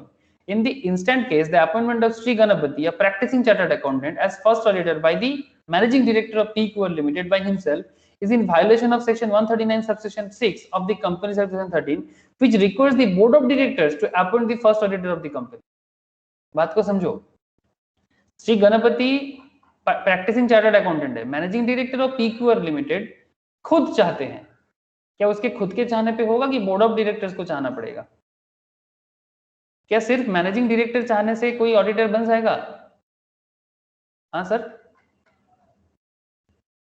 क्या आप लोग बात समझ रहे हो sir? Only managing director के चाहने पे नहीं होगा, ओनली मैनेजिंग डायरेक्टर के चाहने पे नहीं होगा। जैसे यहाँ पर आप देख सकते हो कि हर कंपनी का, जैसे मैं लास्ट दिन आप लोगों को दिखा रहा था, डॉक्टर रामाचंद्रन गल्ला चेयरमैन है। ठीक है, ये देखो जयदेव गल्ला, ये देखो जयदेव गल्ला, ये मैनेजिंग डायरेक्टर है। लास्ट दिन आप लोगों को मैं की मैनेजरियल पर्सनल पे समझा रहा था ना sir, vice chairman and managing director. सिर्फ ये चाह रहा है, बोर्ड ऑफ डायरेक्टर्स को चाहना चाहिए ना, ये कंप्लीटली बोर्ड ऑफ डायरेक्टर्स है। Executive officer, company secretary, CFO, ये जो टोटल 5 लोग हैं कंपनी के अंदर, CFO, CEO, company secretary, chairman and managing director, सिर्फ मैनेजिंग डायरेक्टर बोल रहा है कि हमें इस पर्टिकुलर को कंपनी में ऑडिटर बनाना है। तो उनके चाहने पे नहीं होगा सर, बोर्ड को मांगना पड़ेगा, पूरा बोर्ड डिसाइड करेगा तब जाके हो सकता है। तो दैट इज द रीजन यहाँ पर सिंपल कहा जा रहा है sir, Shri Ganpati practising chartered accountant first audited by meeting of the director of PQR limited by himself is in violation of section 139 subsection 6 of the Companies Act 2013, which requires the board of directors to appoint the first auditor of the company. In view of the above, the managing director of PQR Limited cannot appoint the first auditor of the company himself. किसी भी company का managing director first auditor appoint एकदम नहीं कर सकता। Clear हुआ ना sir? जैसे सर आपको मैं वैकेंसी के बारे में बात कर रहा था, सेक्शन 139 सबसेक्शन 8 के अंदर कैजुअल वैकेंसी के बारे में बोला गया है। कहाँ बोला गया सर? सेक्शन 139 सबसेक्शन 8 के अंदर। द बोर्ड में fill any casual vacancy in the office of an auditor within 30 days, but where such vacancy is caused by the resignation of an auditor, such appointment shall also be approved by the company at a general meeting convened within the 3 months of the recommendation of the board. The board may fill any casual vacancy in the office of an auditor within 30 days, but where such vacancy is caused by resignation, ऐसे मैं starting में आप लोगों को बता रहा था overview में, at a general meeting convened within the 3 months of the recommendation of the board. Any auditor appointed in a casual vacancy shall hold office until the conclusion of next AGM. 5 साल का बात नहीं होता, वो next AGM तक, मतलब जिस time पे आएगा नेक्स्ट एजीएम कंप्लीट के अंदर तक वो रहेगा। जैसे फॉर एग्जांपल, बहुत ही सिंपल, मैं आपको एजीएम का डेटा तो आप लोगों को पहले भी मैंने शो किया, ऐसे फिर से शो कर सकता हूँ। लाइन्स का देख लेते हैं।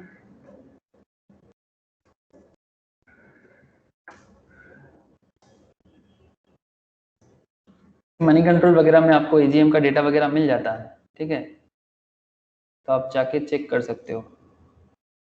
सबसे बेस्ट तो कंपनी के साइड में मिलता है, मैं यहाँ पर थोड़ा सा डेटा वाइज मुझे मिल रहा है तो मैं दिखा रहा हूँ आपको।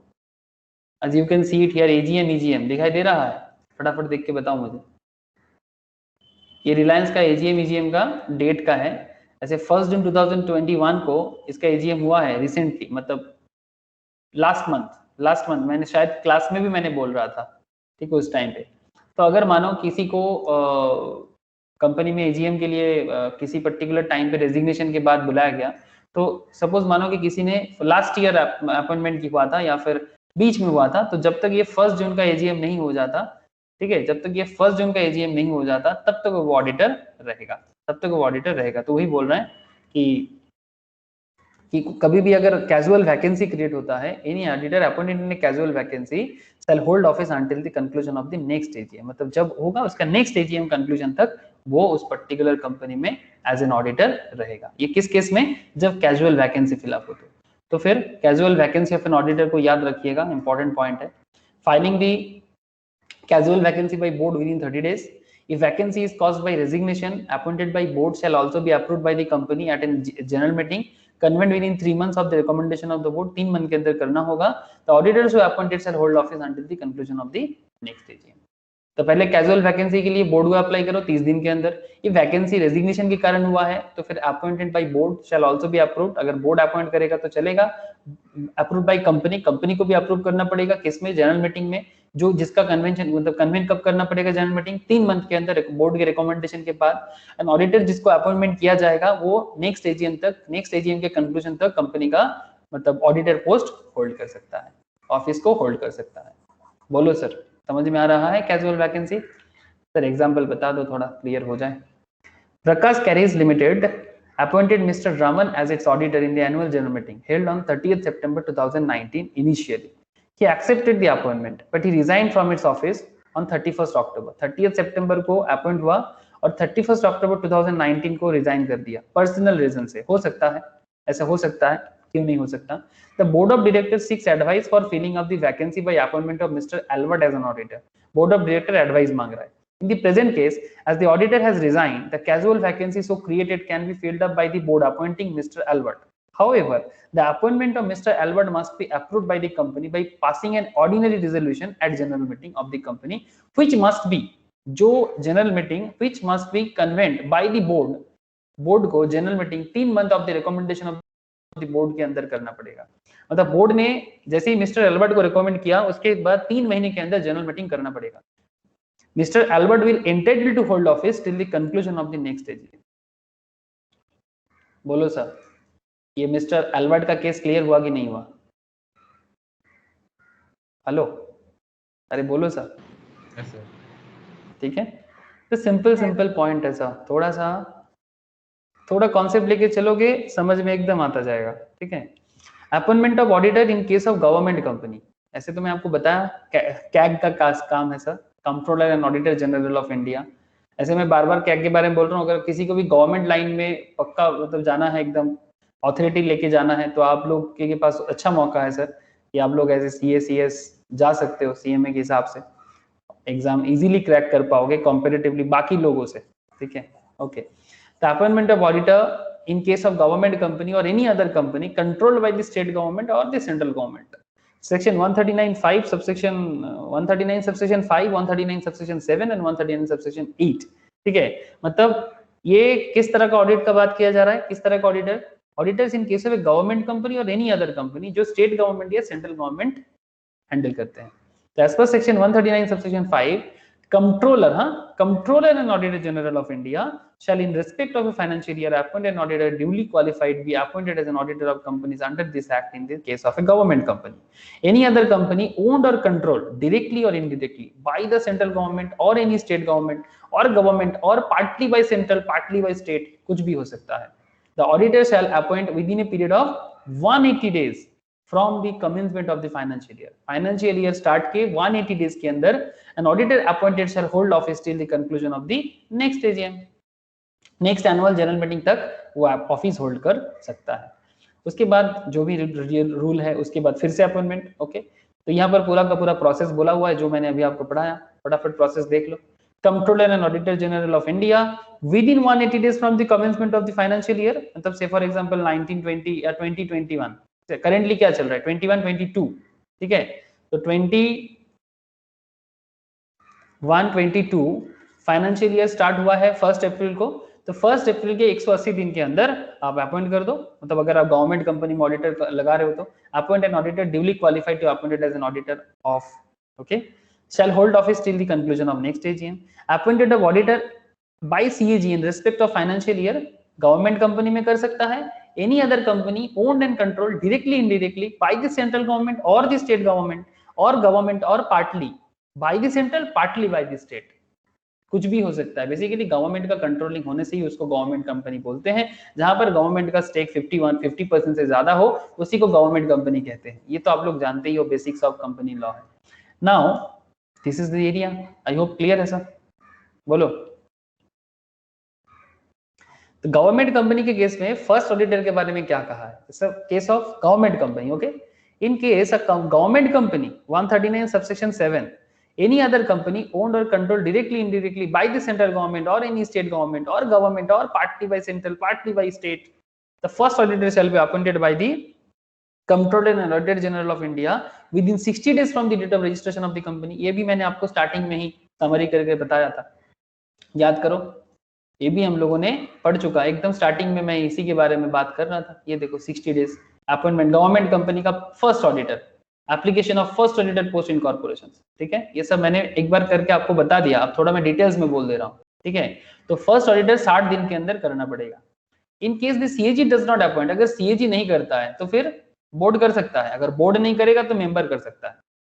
If CAG does not appoint first auditor within a said period, the board of directors of the company shall appoint auditor within the next 30 days. Further, in case the failure of board to appoint such auditor within the next 30 days, it shall inform the member of the company who shall appoint such auditor within a 60 days at an EGM, extraordinary general meeting बुला के member कर सकता है। और जो जिसको भी auditor की चांस मिले, मतलब ऑडिटर के लिए जिनको भी अपॉइंटमेंट किया जाएगा, वो till the conclusion of the first AGM तक ऑफिस को होल्ड कर सकता है। बोलो sir, first auditor in case of government company, clear sir?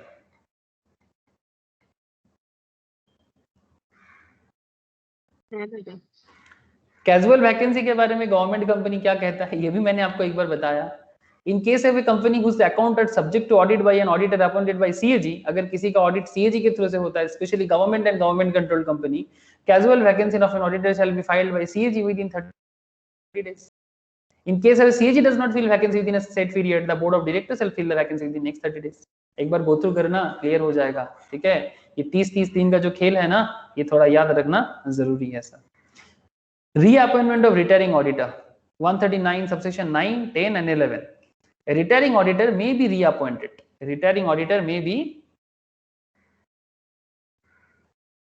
एक सेकंड सर, एक सेकंड होल्ड करना।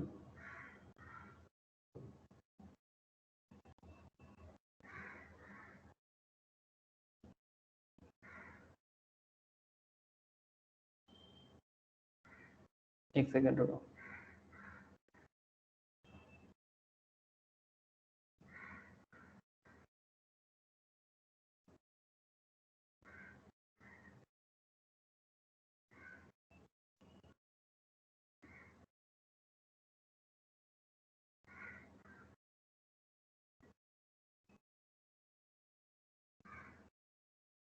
ओके देखो sir, reappointment of retiring auditor, ठीक है, retiring auditor may be reappointed at an AGM if he is not disqualified for reappointment, if he has not given notice in writing to the company or his unwillingness to be reappointed, a special resolution has not been passed at the meeting appointing some other auditor or providing expressly that shall not be reappointed, but at any AGM no auditor is appointed or reappointed, the existing auditor shall continue to be the auditor of the company. अगर किसी AGM में किसी auditor को reappoint नहीं किया गया तो इसका मतलब जो पुराना ऑडिटर है वही कंटिन्यू करेगा, ठीक है।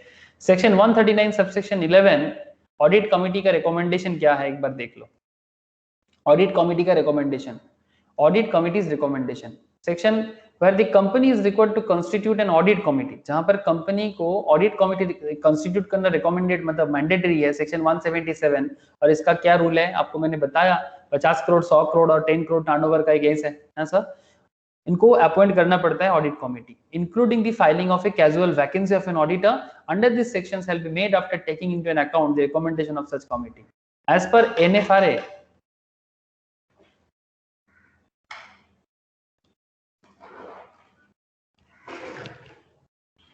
एक सेकेंड, एज पर NFRA, NFRA का फुल फॉर्म क्या है बोलो तो, नेशनल फाइनेंशियल रिपोर्टिंग अथॉरिटी, है ना। मैंने इसके बारे में लास्ट क्लास में चर्चा किया था कि 2018 में इनको लाया गया, ये बेसिकली ऑडिटर के ऊपर देखभाल करने के लिए इनको बनाया गया सर। ये जो इतना सारा करप्शन वगैरह हो जाता है ना तो NFRA को लाया गया। आप लोग जानते हो NFRA के बारे में? हाँ सर, NFRA के बारे में पहले सुने हो क्या? Sir NFRA basically national financial reporting authority, ये भी एक इंडिपेंडेंट ऑर्गेनाइजेशन है, ठीक है। कंपनीज एक्ट 2013 में इनको जबरदस्त मौका मिला, ये देखो, an independent regulator to oversee the auditing profession, मतलब ऑडिटर को रखा गया था कंपनी को देखने के लिए। अब ऑडिटर अगर धोखाधड़ी कर रहा है, कंपनी को मैनिपुलेट कर रहा है, गलत वे में बिजनेस को संभाल रहे हैं, मतलब सब कुछ जान के भी चुप है, तो उनको देखने के लिए accounting standards in India under companies act 2013 into existence in October 2018, the center has appointed former IS officer Rangachari Siddharan as chairperson of NFRA. NFRA is located in East Building, Kasturba Gandhi मार्ग, न्यू दिल्ली, ठीक है, new Delhi में है। तो इसका power, NFRA का power details एक बार आप लोगों को मैं बाद में बता दूंगा, यहाँ पे स्टाफ आप चाहो तो यहाँ से भी पढ़ सकते हो। बेसिकली ऑडिटर को देखने के लिए NFRA को लाया गया, ठीक है, ऑडिटर को देखने के लिए इनको लाया गया। तो आप समझ सकते हो NFRA का पावर बहुत है, ठीक है। तो इसलिए बोल रहे sir NFRA rules, every auditor referred in rule 3 shall file a return with NFRA on or before 30th April every year in such form as may be specified by the central government. As per NFRA rules, following provisions are relevant for understanding of the students. देखो sir, monitoring and enforcing compliance with auditing standards, मतलब simple बात है sir, जो भी auditing standards institute of chartered accountants issue करता है, सारा का सारा ऑडिटिंग स्टैंडर्ड्स फॉलो करके ऑडिट हो रहा है कि नहीं हो रहा है, सिंपल बात है। मतलब जब भी चाहे अमरन बैटरी का ऑडिट हो, चाहे अदानी का हो, चाहे रिलायंस का हो, क्या एज पर ऑडिटिंग स्टैंडर्ड्स हो रहा है, इसके लिए आपको ऑडिटिंग स्टैंडर्ड्स का नॉलेज होना जरूरी है obviously. Overseeing the quality of service and suggesting measures for improvement, ठीक है, अगर किसी भी तरह का मतलब इंप्रूवमेंट का जरूरत होता है, वो भी एज पर NFRA रूल्स वो भी उसको उसमें बताएगा। तो on the basis of its review NFRA में direct to auditor to take measures for improvement of audit quality including change in their audit process, quality control, audit report, specify detail plan with time limits, time भी बात देगा कि इसके अंदर आपको करना पड़ेगा। तो सिंपल कुछ पॉइंट्स है, एक बार प्लीज गो थ्रू करना, ठीक है। कॉमन सेंस है, लेकिन कॉमन सेंस भी इतना कॉमन नहीं मिलता, तो थोड़ा प्लीज गो थ्रू कीजिएगा। सर हमारा नेक्स्ट पॉइंट है sir, removal resignation of auditor and giving of special notice. Sir क्या आप लोगों को सुनाई दे रहा है? मुझे बहुत देर तक किसी का कोई कम्युनिकेशन नहीं हो रहा है। तो था रोशनी, ज्योति, सर नंदिनी, बोलो। मौसुमी सुनते पाচ্ছিস? বুঝতে পাচ্ছিস? हाँ सर। ओके, अब देखो सर, ऑडिटर के रिमूवल के बारे में कंपनीज एक्ट क्या कहते हैं sir? Removal, resignation of an auditor and giving a special notice. Section 140 of the Companies Act 2013 provides for removal, resignation of auditor and giving a special notice according to this section. अब ये section क्या कहते हैं auditor के बारे में, ध्यान से सुन लो एक बार। Removal of auditor before the expiry of his term, अगर टर्म खत्म होने से पहले आप ऑडिटर को हटाते हो, ठीक है, टर्म खत्म होने से पहले अगर आप ऑडिटर को हटाते हो तो क्या होगा? Section 140 subsection 1, the auditor appointed under section 139 may be removed. as per 139 हम लोग ऑडिटर को अपॉइंट करते हैं, सेक्शन 140 में उसको हटा देंगे. His office before the expiry of his term only by special resolution of the company and after obtaining the previous approval of the central government. Special resolution में आप लोग जानते हो 75% मेजोरिटी ऑफ द मेंबर्स का support होना चाहिए. तो previous approval and after obtaining the previous approval of the central government, मतलब अगर स्पेशल रेजोल्यूशन भी हो और साथ में स्पेशल प्रीवियस अप्रूवल मतलब सेंट्रल गवर्नमेंट का अप्रूवल भी चाहिए, and making an application form auditor 2 ADT2 basically, or ADT means auditor shall be accompanied with prescribed fees. The application shall be made to central government within 30 days of the resolution passed by the board. ठीक है, board जब resolutions पास करेगा उसके 30 दिन के अंदर application file करना होगा सीजी के पास. The company shall hold general meeting within 60 days. Company general meeting करेगा 60 दिन के अंदर of receipt of approval of the central government for passing the special resolutions. ठीक है, सेंट्रल गवर्नमेंट का रेजोल्यूशन मतलब रिसिप्ट पाने के बाद 60 दिन के अंदर उनको स्पेशल रेजोल्यूशंस जनरल मीटिंग में पास करना होगा. Giving opportunity of being heard, obviously ऑडिट अल्टरम परतेम. ओके, मतलब giving opportunity of being heard, इसको लातिन में क्या कहते हैं सर? ऑडी अल्टरम परतेम. इसका मतलब ये एक लातिन वर्ड है, लातिन सेंटेंस बोल सकते हो. इसका मतलब है giving opportunity of being heard, मतलब आप जिन ऑडिटर को रिमूव कर रहे हो उनको भी तो बोलने का मौका दो, उनको भी तो हियरिंग में मतलब उनको भी बोलो भाई आप अपने पक्ष रखो. सिंपल बात है, उनका पक्ष रखने का भी समय देना चाहिए. Before taking any action for removal of auditor before the expiry of his term, the auditor concern shall be given A reasonable opportunity of being heard. Because किसी को रिमूव करा जा रहा है तो क्यों रिमूव कर रहे हो, उनका क्या गलती है? ऐसा तो नहीं ना, वो इंडिपेंडेंट है. अगर कुछ सच्चा कारण निकले तो ही रिमूव करो. अगर स्पेशल रेजोल्यूशंस में इवन जरूरत पड़ने से एनसीएलटी का भी यहाँ पर हाथ हो जाता है, अगर बहुत बड़ा रीजन होता है तो. अगर ऑडिटर भी चाहे तो उनका बेइज्जती है ना एक तरह का, किसी को रिमूव करना एक तरह का बेइज्जती हो जाता है, इंसल्टिंग तरह फील आता है, तो एग्जैक्टली तो वो भी अपना पक्ष रख सकता है. तो ये पूरा का पूरा स्टेप्स है. अब एक बार स्टेप्स फटाफट याद रख लेना. स्पेशल नोटिस इज रिसिप्ट और removal of auditor. Board meeting will be held to decide then removal and then authorizing the filing of application to CG. Application to CG to be made ADT2 में करना होगा within 30 days of board meeting. Auditor shall be given reasonable opportunity of being heard.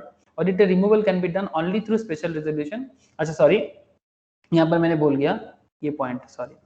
इसके बाद ये point था, applications के बाद CG का अप्रूवल रिसीव होगा and after approval from CG special notice to be sent to AGM. An auditor shall be given reasonable opportunity of being heard. An auditor removal can be done only through special resolutions. An auditor will be removed. इतना सारा steps के बाद ये पूरा का पूरा खेल होगा. इसके अगर मैं पॉइंट आउट करूं तो आप अभी देख सकते हो कि क्या पॉइंट है. This is the first point. 1 2 3 4 5 6 7 8 total 8 एरी प्रोसेस है, तब जाके आप एक ऑडिटर को रिमूव कर सकते हो. बोलो सर, ऑडिटर का रिमूवल का पॉइंट क्लियर है कि नहीं है? हेलो, समझ आ रहा है ना सभी को? हाँ सर. Okay sir. सर यहाँ पर एक एग्जांपल्स है, इजी है. Mister Suresh a chartered accountant was appointed by the board of directors of AB limited as the first auditor. The company in general meeting removed Mr. Suresh without seeking the approval of the central government and appointed Mr. Gupta as an auditor in his place. First auditor appointed by board of directors can be removed in accordance with the provisions of section 140 subsection 1 of the Companies Act 2013. Hence, the removal of first auditor in this case is invalid. The company contravened the provision of this act. Obviously, आप ऐसे नहीं कर सकते थे. ठीक है, first auditor को आप ऐसे रिमूव नहीं कर सकते थे. ठीक है, the first auditor appointed by the board can be removed in accordance with the provision of section 140 subsection 1. अब रिमूव करोगे तो आपको 140 subsection 1 के थ्रू से करना पड़ेगा. तो यहाँ पर तो 140 subsection 1 का कुछ भी फॉलो नहीं हुआ. डायरेक्टली मिस्टर सुरेश की जगह मिस्टर गुप्ता को ऑडिटर की जगह आप डायरेक्टली डाल दिए, वो भी सेंट्रल गवर्नमेंट को कोई अप्रूवल के बिना. Approval of the central government चाहिए था. इवन आपको स्पेशल रेजोल्यूशन पास कराना था, स्पेशल नोटिस देना था, कुछ भी नहीं हुआ और आप रिमूव कर दिए. ऐसा नहीं होगा सर. अगर ऑडिटर खुद रिजाइन करता है तो सेक्शन 140 सबसेक्शन 2 और 3, if the auditor has resigned from the company he shall file statement in ADT 3. अगर ऑडिटर रिजाइन करेगा तो उसको एडीटी 3 फुल फाइल करना होगा with the company and the register within a period of 30 days from the date of such resignation. The auditor shall indicate the reasons and other fact. Obviously क्यों resign कर रहे हो may be relevant with regard to the resignation in the statement. Simple point है ना. In case the government companies or companies controlled by central or state, the auditor shall tile the such statement with CAG. तब in that case में उसको CAG को जमा करना होगा along with the company and the register indicating reasons and other fact as may be relevant with regard to these resignations. Penalty for contravention. If the auditor does not comply with aforesaid provisions, he or it shall be liable to a penalty. मतलब auditor को penalty भोगना होगा अगर proper reason नहीं है. 50,000 और an amount equal to the remunerations of the auditor. 50,000 और an amount equal to the remuneration जो ऑडिटर का रेम्यूनरेशन है whichever is less and in case of continuing failure और जितना दिन तक मतलब ऑडिटर का फेलियरिटी चलता जाएगा within a further penalty of 500 for each day after first during the which such failure continues subject to a maximum 5 lakh. मतलब ऑब्वियसली 500 करके चलता जाएगा हर दिन का बट मैक्सिमम फाइन 5 लाख तक जा सकता है. 50,000 तक पेनल्टी स्टार्ट हो सकता है, उसका सैलरी तक भी हो सकता है और जितना दिन तक उसका देरी होगा अपना गलती सुधारने में, ठीक है, तो पर डे के हिसाब से 500 फॉर ईच डे जब से उनका फेलियर कंटिन्यू हुआ है, मैक्सिमम 5 लाख. रेजिग्नेशन का ये जो समरी देख लो, रेजिग्नेशंस का ओवरऑल समरी फटाफट देख लो. तो जो भी अभी हम लोग पढ़े, resignation by auditor of non government company, उसके लिए उसको फॉर्म एडीटी 3 मतलब basically private company within 30 days of resignations जमा करना पड़ेगा with company and register, company के पास एंड रजिस्टर के पास. Resignation by auditor of government company और कंपनी कंट्रोल्ड बाय सेंट्रल और state government, form ADT 3 rule 8 of companies audit and auditor rule follow होगा within 30 days of resignations with company register and CAG. अगर proper कुछ भी rule properly follow नहीं होता है तो इन दैट केस फाइन बनता जाएगा. पेनल्टी रूल आपने अभी देख लिया. तो ये था removal. Section 140 subsection 4 appointing of auditor other than retiring. ठीक है, appointment of auditor other than retiring, ये इसके बारे में मैंने आप लोगों को पहले ही बताया था. ये इसमें है ना, appointment of auditor other than retiring के बारे में मैंने आपको बताया था कि नहीं बताया था. Appointment of auditor other than retiring auditor by special notice, ये मैंने डिस्कस कर चुका सर. ठीक है, तो एक बार आप यहाँ से भी पॉइंट को पढ़ सकते हो. मैं नोट्स ये मैट भी शेयर करूंगा आप लोगों से. Auditor act is a fraudulent manner और अबेटेड और colluded in any fraud.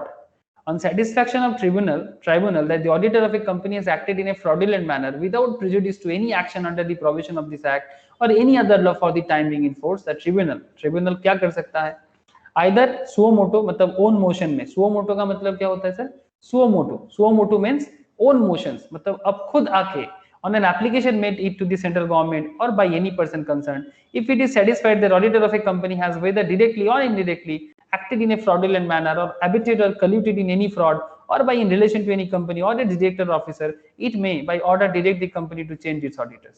Simple बात है. जैसे कि पीडब्ल्यूसी के केस में हुआ था ना, रामालिंगम राजू के साथ पीडब्ल्यूसी का जो भी चार्टर्ड अकाउंटेंट कनेक्टेड हो गया था. आप लोग तो जानते हो सर पीडब्ल्यूसी का ऑडिटर का खेल. हेलो, सुने तो होंगे मेरे से बहुत बार कहानी. ये आपका सत्यम कंप्यूटर्स का ऑडिटर का जो खेल हुआ था रामा, है ना, तो वेरी फेमस स्टोरी है. ठीक है, तो अगर कोई भी ऑडिटर ऐसे करेगा तो फिर एकदम से एनसीएलटी आके ट्रिब्यूनल खुद आके ऑडिटर चेंज करने के लिए बोलेगा. ठीक है, तो इसमें कुछ सिंपल पॉइंट है. Requirement for change of auditor, if the application made by the central government and tribunal is satisfied that any change of the auditor is required itself within 15 days of receipt of such application, make an order that he shall not function as an auditor and the central government may appoint another auditor in his place. Ineligibility of auditor to be appointed, auditor whether individual or firm, चाहे कोई individual हो कोई firm हो, against whom final order has been passed by the tribunal under this section shall not be eligible to appointed as an auditor or any company for a period of 5 years from the date of passing of the order. जब से order pass होगा उसके बाद 5 साल तक auditor नहीं बन सकता. Also be liable for action under section 447 और साथ में 447 का जो फ्रॉड के लिए जो सेक्शन है एज पर कंपनीज एक्ट वो भी उन पे लग जाएगा. समझ सकते हो. तो एग्जैक्टली इस तरह का concept. Explanation 1, it is here bye clarified that in case of A firm the liability shall be of the firm. अगर फर्म किसी भी तरह का प्रॉब्लम का क्रिएट कर रहा है, ये फर्म का लायबिलिटी है and that of every partner और partners who acted in a fraudulent manner और अबेटेड और कल्यूटेड इन एनी फ्रॉड. मतलब जैसे पीडब्ल्यूसी का कोई पार्टनर कर रहा है तो सभी कोई लायबल है in relation to the company और इट्स डायरेक्टर और officers. For the purpose of this chapter word auditor includes the firm auditors. ठीक है, ऑडिटर का मतलब firm auditors, firm of auditors भी ऑडिटर्स कहा जाएगा. ठीक है, मतलब लॉ में हर चीज को बोलना जरूरी होता है, नहीं तो सबको ना अपना मौका चाहिए, बस मौका मिले और फ्रॉड करके निकले। तो यहाँ पर सर देख सकते हो आप कि जब भी किसी पॉइंट हो, ये देखो ट्रिब्यूनल खुद आके satisfy that auditor has directly or indirectly acted in fraudulent manner, direct the company to change its auditor. The removed auditor shall not eligible be appointed as auditor of any company for 5 years and liable for fraud का जो section है 447 में सजा मिलेगा उनको। Tribunal suo motu करके मतलब own motions में आके, ठीक है, मतलब कंपनी को बोलेगा, अगर कंपनी नहीं करता है तो वो ओन मोशन में आके, सुओ मोटो ओन मोशन मतलब खुद आके, ऑन एप्लीकेशन बाय सीजी को एप्लीकेशन डाल के, on application by any person concerned, if tribunal is satisfied with within 15 days of receipt of application, it shall order that he shall not function as auditor and CG may appoint another auditor. In that case central government another auditor appoint करेगा। तो मतलब वो पहले company को बताएगा, board को बताएगा, अगर बोर्ड डिसीजन नहीं लेगा तो फिर सेंट्रल गवर्नमेंट को बताएगा और फिर सेंट्रल गवर्नमेंट 15 दिन के अंदर चेंज कर देगा। समझ आ रहा है साहब? FLP Limited engaged in the business of real estate and energy. Okay, defaulted on its borrowing, which is amounting to rupees 1000 crore का default है। During the year ended 31st March 2019, a fraud was uncovered in respect of various transactions of the company, and it was observed by the central government that the auditors of the company were involved of such fraud. Please suggest what can be the course of action in this case. बड़ा ही interesting fact है sir. The central government may apply to the tribunal in respect of such matter, highlighting that the auditors miserably failed to fulfill their duties. Auditor को सब पता होता है, ऐसे बोलते हैं ना सर, इसको सब पता है, yes, इसको सब पता होता है। If the tribunal is satisfied that the auditors were involved in the fraud of the company, the tribunal may direct the company to change its auditor, and those auditors shall not be eligible to appointed of the auditor of any company for 5 years and also liable for action 447 में jail सजा बहुत कुछ होता है, ठीक है, fine और उसके साथ साथ जेल भी होता है 447 में, ठीक है। तो आप सब समझ सकते हो कि कोई भी ऑडिटर गलती करने से उसका सजा क्या हो सकता है। हेलो सर, बोलो, क्लियर हुआ कि नहीं हुआ?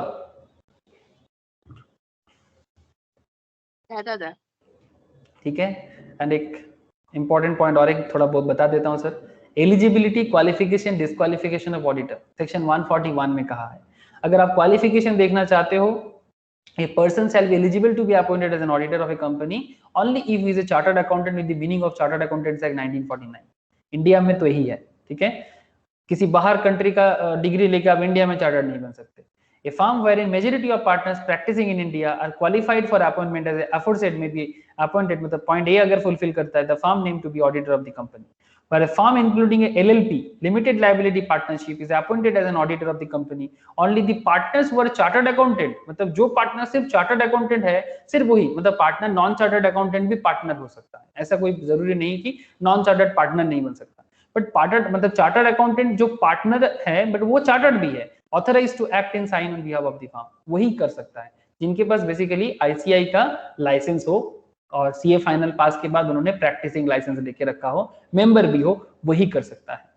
Disqualification of auditor section 141 subsection 3 में कहा गया है, ठीक है, सेक्शन 141 सबसेक्शन 3 में कहा गया है, section 141 subsection 3 of the act read with rule 10 of the act, Audit and Auditors Rule 2014, following persons shall not be qualified as for appointment of auditor of a company, a body corporate other than LLP registered under the LLP Act 2008। क्या कहते हैं sir? Section 141 of the Act read with Rule 10 of the companies, following persons shall not be qualified for appointment or as an auditor, मतलब जिनको auditor के तौर पे appoint नहीं किया जा सकता। कोई LLP है, कंपनी की तरह काम करते, पार्टनरशिप एक्ट 2008 में, ठीक है, बॉडी कॉर्पोरेट है, लिमिटेड लायबिलिटी पार्टनरशिप है, उनको नहीं कर सकते। एन ऑफिसर और एम्प्लॉय ऑफ द कंपनी, मतलब चार्टर्ड है बट किसी कंपनी में ऑफिसर या एम्प्लॉय है, नहीं कर सकते। A person who is a partner और who is in the employment of an officer और एम्प्लॉय ऑफ द कंपनी, मतलब बेसिकली जिसके पास प्रैक्टिसिंग लाइसेंस ना हो, जो किसी कंपनी का एम्प्लॉय ना हो, आप उनको कभी भी एज एन ऑडिटर अपॉइंट नहीं कर सकते। जो बेसिकली प्रैक्टिसिंग है उसी को कर पाओगे, जो किसी में जॉब करता है उनको नहीं कर सकते। Mr. Anil, a chartered accountant, is a partner of a firm and has been appointed as an auditor of Lakshman Limited in the annual general meeting of the company held in September 18, which he accepted this assignment. Subsequently, in January 19, he offered Bharat, another chartered accountant, who is the manager finance of Lakshman Limited, to join the firm of Anil as a partner. Section 141, subsection 3, clause C of the Companies Act 2013 prescribe that any person who is a partner or in the employment of an officer or employee of the company will be disqualified as an auditor of the company. Subsection 4 of the section 141 provides that an auditor who becomes a subject after his appointment to any of the disqualifications specified in subsection 3 of the 141 shall be deemed to have vacated his office as an auditor. मतलब अगर ऐसा कुछ भी हो तो उनको as an auditor office खाली करना पड़ेगा। जैसे यहाँ पर हम लोग देख रहे हैं सर, ये जो भारत जो है ये तो किसी कंपनी में फाइनेंस मैनेजर है, ठीक है, ये तो किसी कंपनी में फाइनेंस मैनेजर है। Mr. Anil, a chartered accountant, is a partner of a firm and has been appointed as an auditor of Lakshman Limited in AGM of the company, in which he accepted the assignment. Subsequently, January 19, he offered Bharat, another chartered accountant, who is manager finance of Lakshman Limited. ये तो possible नहीं होगा ना, तो इसीलिए इस तरह का पॉइंट पे थोड़ा ध्यान रखिएगा सर, ठीक है। तो यहाँ पर कुछ ऐसे एग्जांपल्स है, please go through these examples, ठीक है। मैंने सारा का सारा पॉइंट तो आप लोगों को पढ़ा दिया, just go through these examples और मुझे नहीं लगता कि आप लोगों को ज्यादा दिक्कत होगा। रेम्यूनरेशंस पे अगर आप थोड़ा ध्यान दो तो मैं आपको एक बार रेम्यूनरेशंस के बारे में बता देता हूं, देख लो। सेक्शन 142 रेम्यूनरेशन ऑफ ऑडिटर के बारे में कहा है। Remuneration of auditor, the remunerations of the auditor of a company shall be fixed by the company in general meeting or in such a manner as the company in general meeting may determine. In case of a first auditor, remuneration may be fixed by the board. Okay, the remuneration mentioned aforesaid shall enrich addition to the fee payable to an auditor, including the expenses, if any, incurred by the auditor in connection with the audit of the company. मतलब अगर कुछ भी audit के कारण auditor को कुछ भी expense करना पड़े वो भी कंपनी देगा, and any facility extended to him, but the remuneration does not include any remuneration paid to him for any other service rendered by him at the request of the company. मतलब audit छोड़ के किसी और के कारण अगर है तो वो उसके लिए नहीं होगा, ठीक है। यहाँ पर आप देख सकते हैं examples. SRHD private limited is engaged in the business of software. Okay, SRHD private limited is engaged in the business of software and consultancy. The company has an annual turnover of 2000 crore. कितने का? 2000 करोड़ का turnover है, but his profit margin are not very good as compared to the industry standard. For the financial year ended 31 March 2019, the company proposed appointment of its statutory auditor, मतलब जो first auditor जो भी बोलो, at its board meeting. However, the remuneration was not finalized. The statutory auditor completed the engagement formalities, including the engagement letter between the company, मतलब engagement letter भी हो गया and the auditor के बीच में, and it was decided that the engagement letter signed without fee, engagement letter without fee में signed हुआ, with the clause that the fee to be mutually decided. In these situations, engagement letter which was arrangement is valid.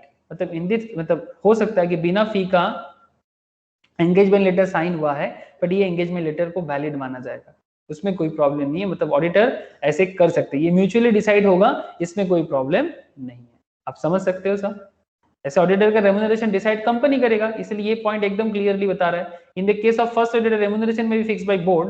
The remuneration mentioned aforesaid shall in addition to the fee payable to an auditor include the expense it may incurred by the auditor in connection with the audit of the company and facility extended to him, but the remuneration does not include any remuneration paid to him for any other service rendered by him at request of the company. And the most important, the remuneration of the auditor of the company shall be fixed by the company, the general meeting, or in such a manner as the company general meeting may determine, जो वो decide करेगा। तो उसमें ये problem में कोई दिक्कत नहीं है। और सर इसमें और मैं क्या बोलूं, power and duties of auditors एक बार गो थ्रू करने से ही आपको समझ आ जाएगा कि ऑडिटर करता क्या है। मैं आपको कितना बार कंपनी का एनुअल रिपोर्ट चेक करके दिखाया, ठीक है। बुक्स ऑफ अकाउंट्स देखना, entitled to have necessary information, access to record of its subsidiaries, एक बार गो थ्रू करना। अगर किसी पॉइंट में आपको दिक्कत हो देन मुझे आप पूछ लेना, ठीक है। मतलब ड्यूटीज ऑफ ऑडिटर मतलब वो कंपनी में जाके कंपनी को फाइनेंशियल स्टेटमेंट को जो चेक करता है उसमें वो बेसिकली क्या करते हैं। यहाँ पर कुछ एग्जांपल्स वगैरह दिया हुआ है, एक बार प्लीज आप लोग गो थ्रू करना, ठीक है। अगर कोई दिक्कत हो then you can ask me, ठीक है। और auditor not to render certain service, कुछ सर्विस ऑडिटर दे नहीं सकता, ठीक है। जैसे section 144 of the Companies Act 2013 provides for auditor as not render certain service according to this section. An auditor appointed under this act shall be provided to the company only such other services as are approved by the board of directors or the audit committee as the case may be, but such service shall not include any of the following service, whether such service is rendered directly or indirectly to the company, to its holding company or subsidiary company. Simple बात है। जो statutory auditor होगा वो company का accounts and book keeping नहीं कर सकता, मतलब बेसिकली अकाउंट्स मेंटेन नहीं कर सकता, इंटरनल ऑडिट नहीं कर सकता, मतलब सभी कुछ करने का मतलब पावर है इनके पास, but they can't design and implementation of any financial information system नहीं कर सकता। एक्चुअल मतलब वैल्यूएशन सर्विस नहीं कर सकता। एक्चुअल मतलब होता है वैल्यूएशन, ठीक है। वैल्यूअर का सर्विस नहीं कर सकता, इन्वेस्टमेंट एडवाइजरी सर्विस नहीं कर सकता, इन्वेस्टमेंट बैंकिंग सर्विस नहीं कर सकता, rendering of outsource financial service नहीं कर सकता, मैनेजमेंट सर्विस नहीं कर सकता, any other kind of service that may be that as may be prescribed, however no other kind of service has been prescribed till date. ऐसे अगर कुछ भी और है तो वो सर्विस वो नहीं दे सकता। ये मेनली ये जो A to H तक जो भी पॉइंट मैंने बोला ये सब काम ऑडिटर कंपनी में जाके नहीं कर सकता। आई होप यू अंडरस्टैंड सब, ठीक है। यहाँ पर रिलीज दिया हुआ है, प्लीज एक बार देख लेना, बस और कुछ नहीं, ठीक है। यहाँ पर रेंडरिंग ऑफ सर्विस डायरेक्टली और इनडायरेक्टली, अगर आप सेल्फ हो इन केस ऑफ ऑडिटर, मतलब बेसिक पॉइंट है, मतलब किसको कौन किसको सर्विस नहीं दे सकता। In case of individual self है, रिलेटिव्स को, other person connected associated with such individuals, entity in which such individual has significant influence and control, entity whose name or trademark or brand is used by such individual, मतलब similar point persons पे आप service नहीं दे सकते। Firm, in case of auditor being firm, partners of firm को, parent of firm को, subsidiary of firm को, associate entity of firm को, मतलब एक ही फार्म के अंडर में जो कनेक्टेड फार्म है आप उनको थोड़ी ना सर्विस दे सकते हो, तो फिर आप एक्सटर्नल कैसे हुए, तब आप एक्सटर्नली नहीं कहलाओगे, ठीक है। बस सेक्शन 145 में ऑडिटर का साइन और ऑडिट रिपोर्ट के बारे में कहा गया है, जो मैं आपको शुरू से दिखा रहा हूं सर। ऑडिटर रिपोर्ट के बारे में क्या बोल रहा हूं सर, मैं आपको एमआरएन बैटरी का ऑडिट रिपोर्ट तब से लेके बैठा हूं, हाँ, तभी तो ये ऑडिट रिपोर्ट आप लोग देख सकते हो, है ना। तो इसमें क्या बोला है sir, section 145 of the companies act provide for auditor to sign audit report etcetera. The person appointed as an auditor of the company shall sign the auditor's report or sign or certify any other document of the company in accordance with the provision of subsection 2 of section 141, that is in case of a firm including LLP only chartered accountants are authorized to act as statutory auditor. Obviously the qualification, observation or comments on financial transactions or matters which may have adverse effect on the functioning of the company mentioned in the auditor's report shall be read before company in general meeting and shall be open to inspection by the members of the company. Obviously auditor जो भी बोलेगा उसको देखने का ताकत सभी members को है, सभी शेयर होल्डर्स को है, तभी तो हम लोग इंडिपेंडेंट रिपोर्ट देखते रहते हैं ना सर, तभी तो इंडिपेंडेंट रिपोर्ट देखते रहते हैं। ये क्या है, ये इंडिपेंडेंट रिपोर्ट ही तो है जो मैं आपको तब से बता रहा हूँ, ठीक है।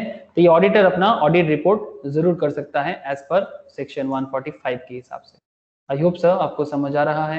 And auditors to attend general meeting section 146 में बोला है, बस सर लास्ट कंक्लूजन पॉइंट में आ गए। Auditor to attend general meeting, क्या ऑडिटर जनरल मीटिंग अटेंड कर सकता है? यस सर, लेकिन section 146 of the Companies Act 2013 provides for auditor to attend general meeting. According to this section, all notice to all the communications related to any general meeting shall be forwarded to the auditor. General meeting का सारा details forward करना पड़ेगा auditor को। तो auditor shall unless otherwise exempted by the company attend either by himself or through its authorized representative who shall also be qualified to be an auditor. अच्छा, अगर auditor के जगह में कोई रिप्रेजेंटेटिव आएगा वो भी क्वालिफाइड ऑडिटर होना चाहिए एनी जनरल मीटिंग में, तभी वो आ सकता है।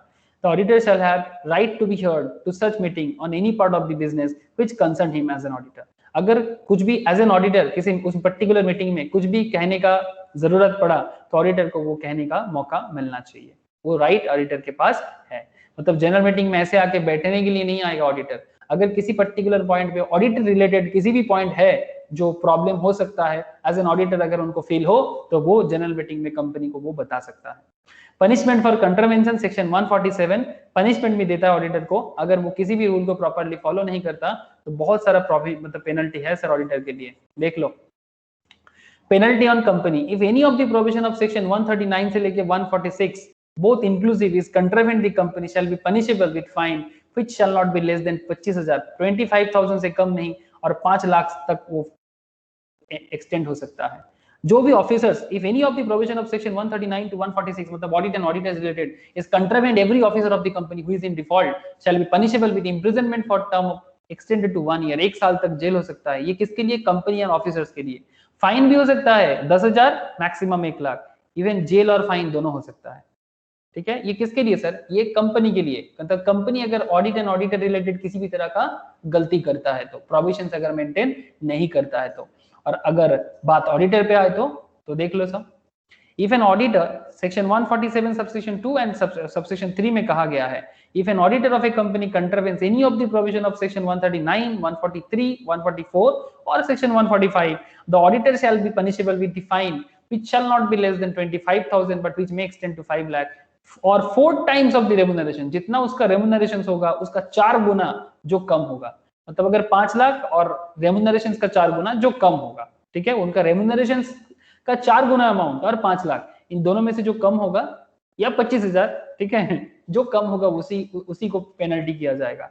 If an auditor has contravened such provisions knowingly or willfully with the intention to deceive the company or its shareholders or creditors, tax authorities, मतलब सबको धोखा देने के लिए कर रहा है, तब तो उनको 1 साल तक jail, and which fine shall not be less than 50,000 rupees but which makes into 25 lakh rupees or 8 times of the remunerations of the auditor whichever is less. 50,000 से 25 लाख तक जा सकता है, और 25 लाख का जो कॉन्सेप्ट है उसका रेम्यूनरेशन का, सपोज उसका रेम्यूनरेशन है 5 लाख, 8 टाइम्स ना, सपोज उनका रेम्यूनरेशन है 1 लाख, ठीक है, या 1 लाख नहीं, कितना करार किया जाए, 3 लाख कर लो, सपोज उनका रेम्यूनरेशन से 3 लाख, 8 टाइम्स मतलब 24 लाख, 24 लाख और 25 लाख कौन कम, सबसे कम, मतलब विच इज लोअर, 25 और 24 इज लोअर, तो 24 लाख हो जाएगा उनका पेनल्टी. समझ में आया ऐसा? अरे पेनल्टी समझ आ रहा है कि नहीं, बोलो. Yes, sir. बस और क्या, इतना ही है. एक बार बस गो थ्रू कर लीजिएगा, और कुछ ऐसा मुझे बताने वाला है नहीं, जस्ट एक बार आंख लगा लीजिएगा पूरा का पूरा कि सर ये हुआ details. This is all about audit and auditors. बोलो सर समझ आया कि नहीं आया? ऑडिट, ऑडिटर्स, अकाउंट, सब कुछ मैंने आप लोगों को बताया, ठीक है. गो थ्रू करने से आई थिंक रेडी हो जाना चाहिए. ठीक है सर, मैं थोड़ा डिटेल्स में बोल दिया, किसी में पॉइंट में दिक्कत हो मैं बाद में फिर से बोलूंगा, ठीक है, बाद में फिर से बोलूंगा, लेकिन अभी तक के लिए जितना जरूरी था मैंने थोड़ा डिटेल्स में बता दिया आप लोगों को. बोलो मौसमी, नंदिनी, रोशनी, तथा क्लियर ना? ओके, मैं ऑडिट एंड ऑडिटर का नोट शेयर करता हूँ, एक बार प्लीज गो थ्रू करना, ठीक है, ताकि रेडी हो जाए. ठीक है सर, इतना ही है सर आज. टाटा. कोई क्वेश्चन है तो पूछो sir. Okay Tata. Bye, sir. Okay Tata. Sir, बोल. sir, statutory auditor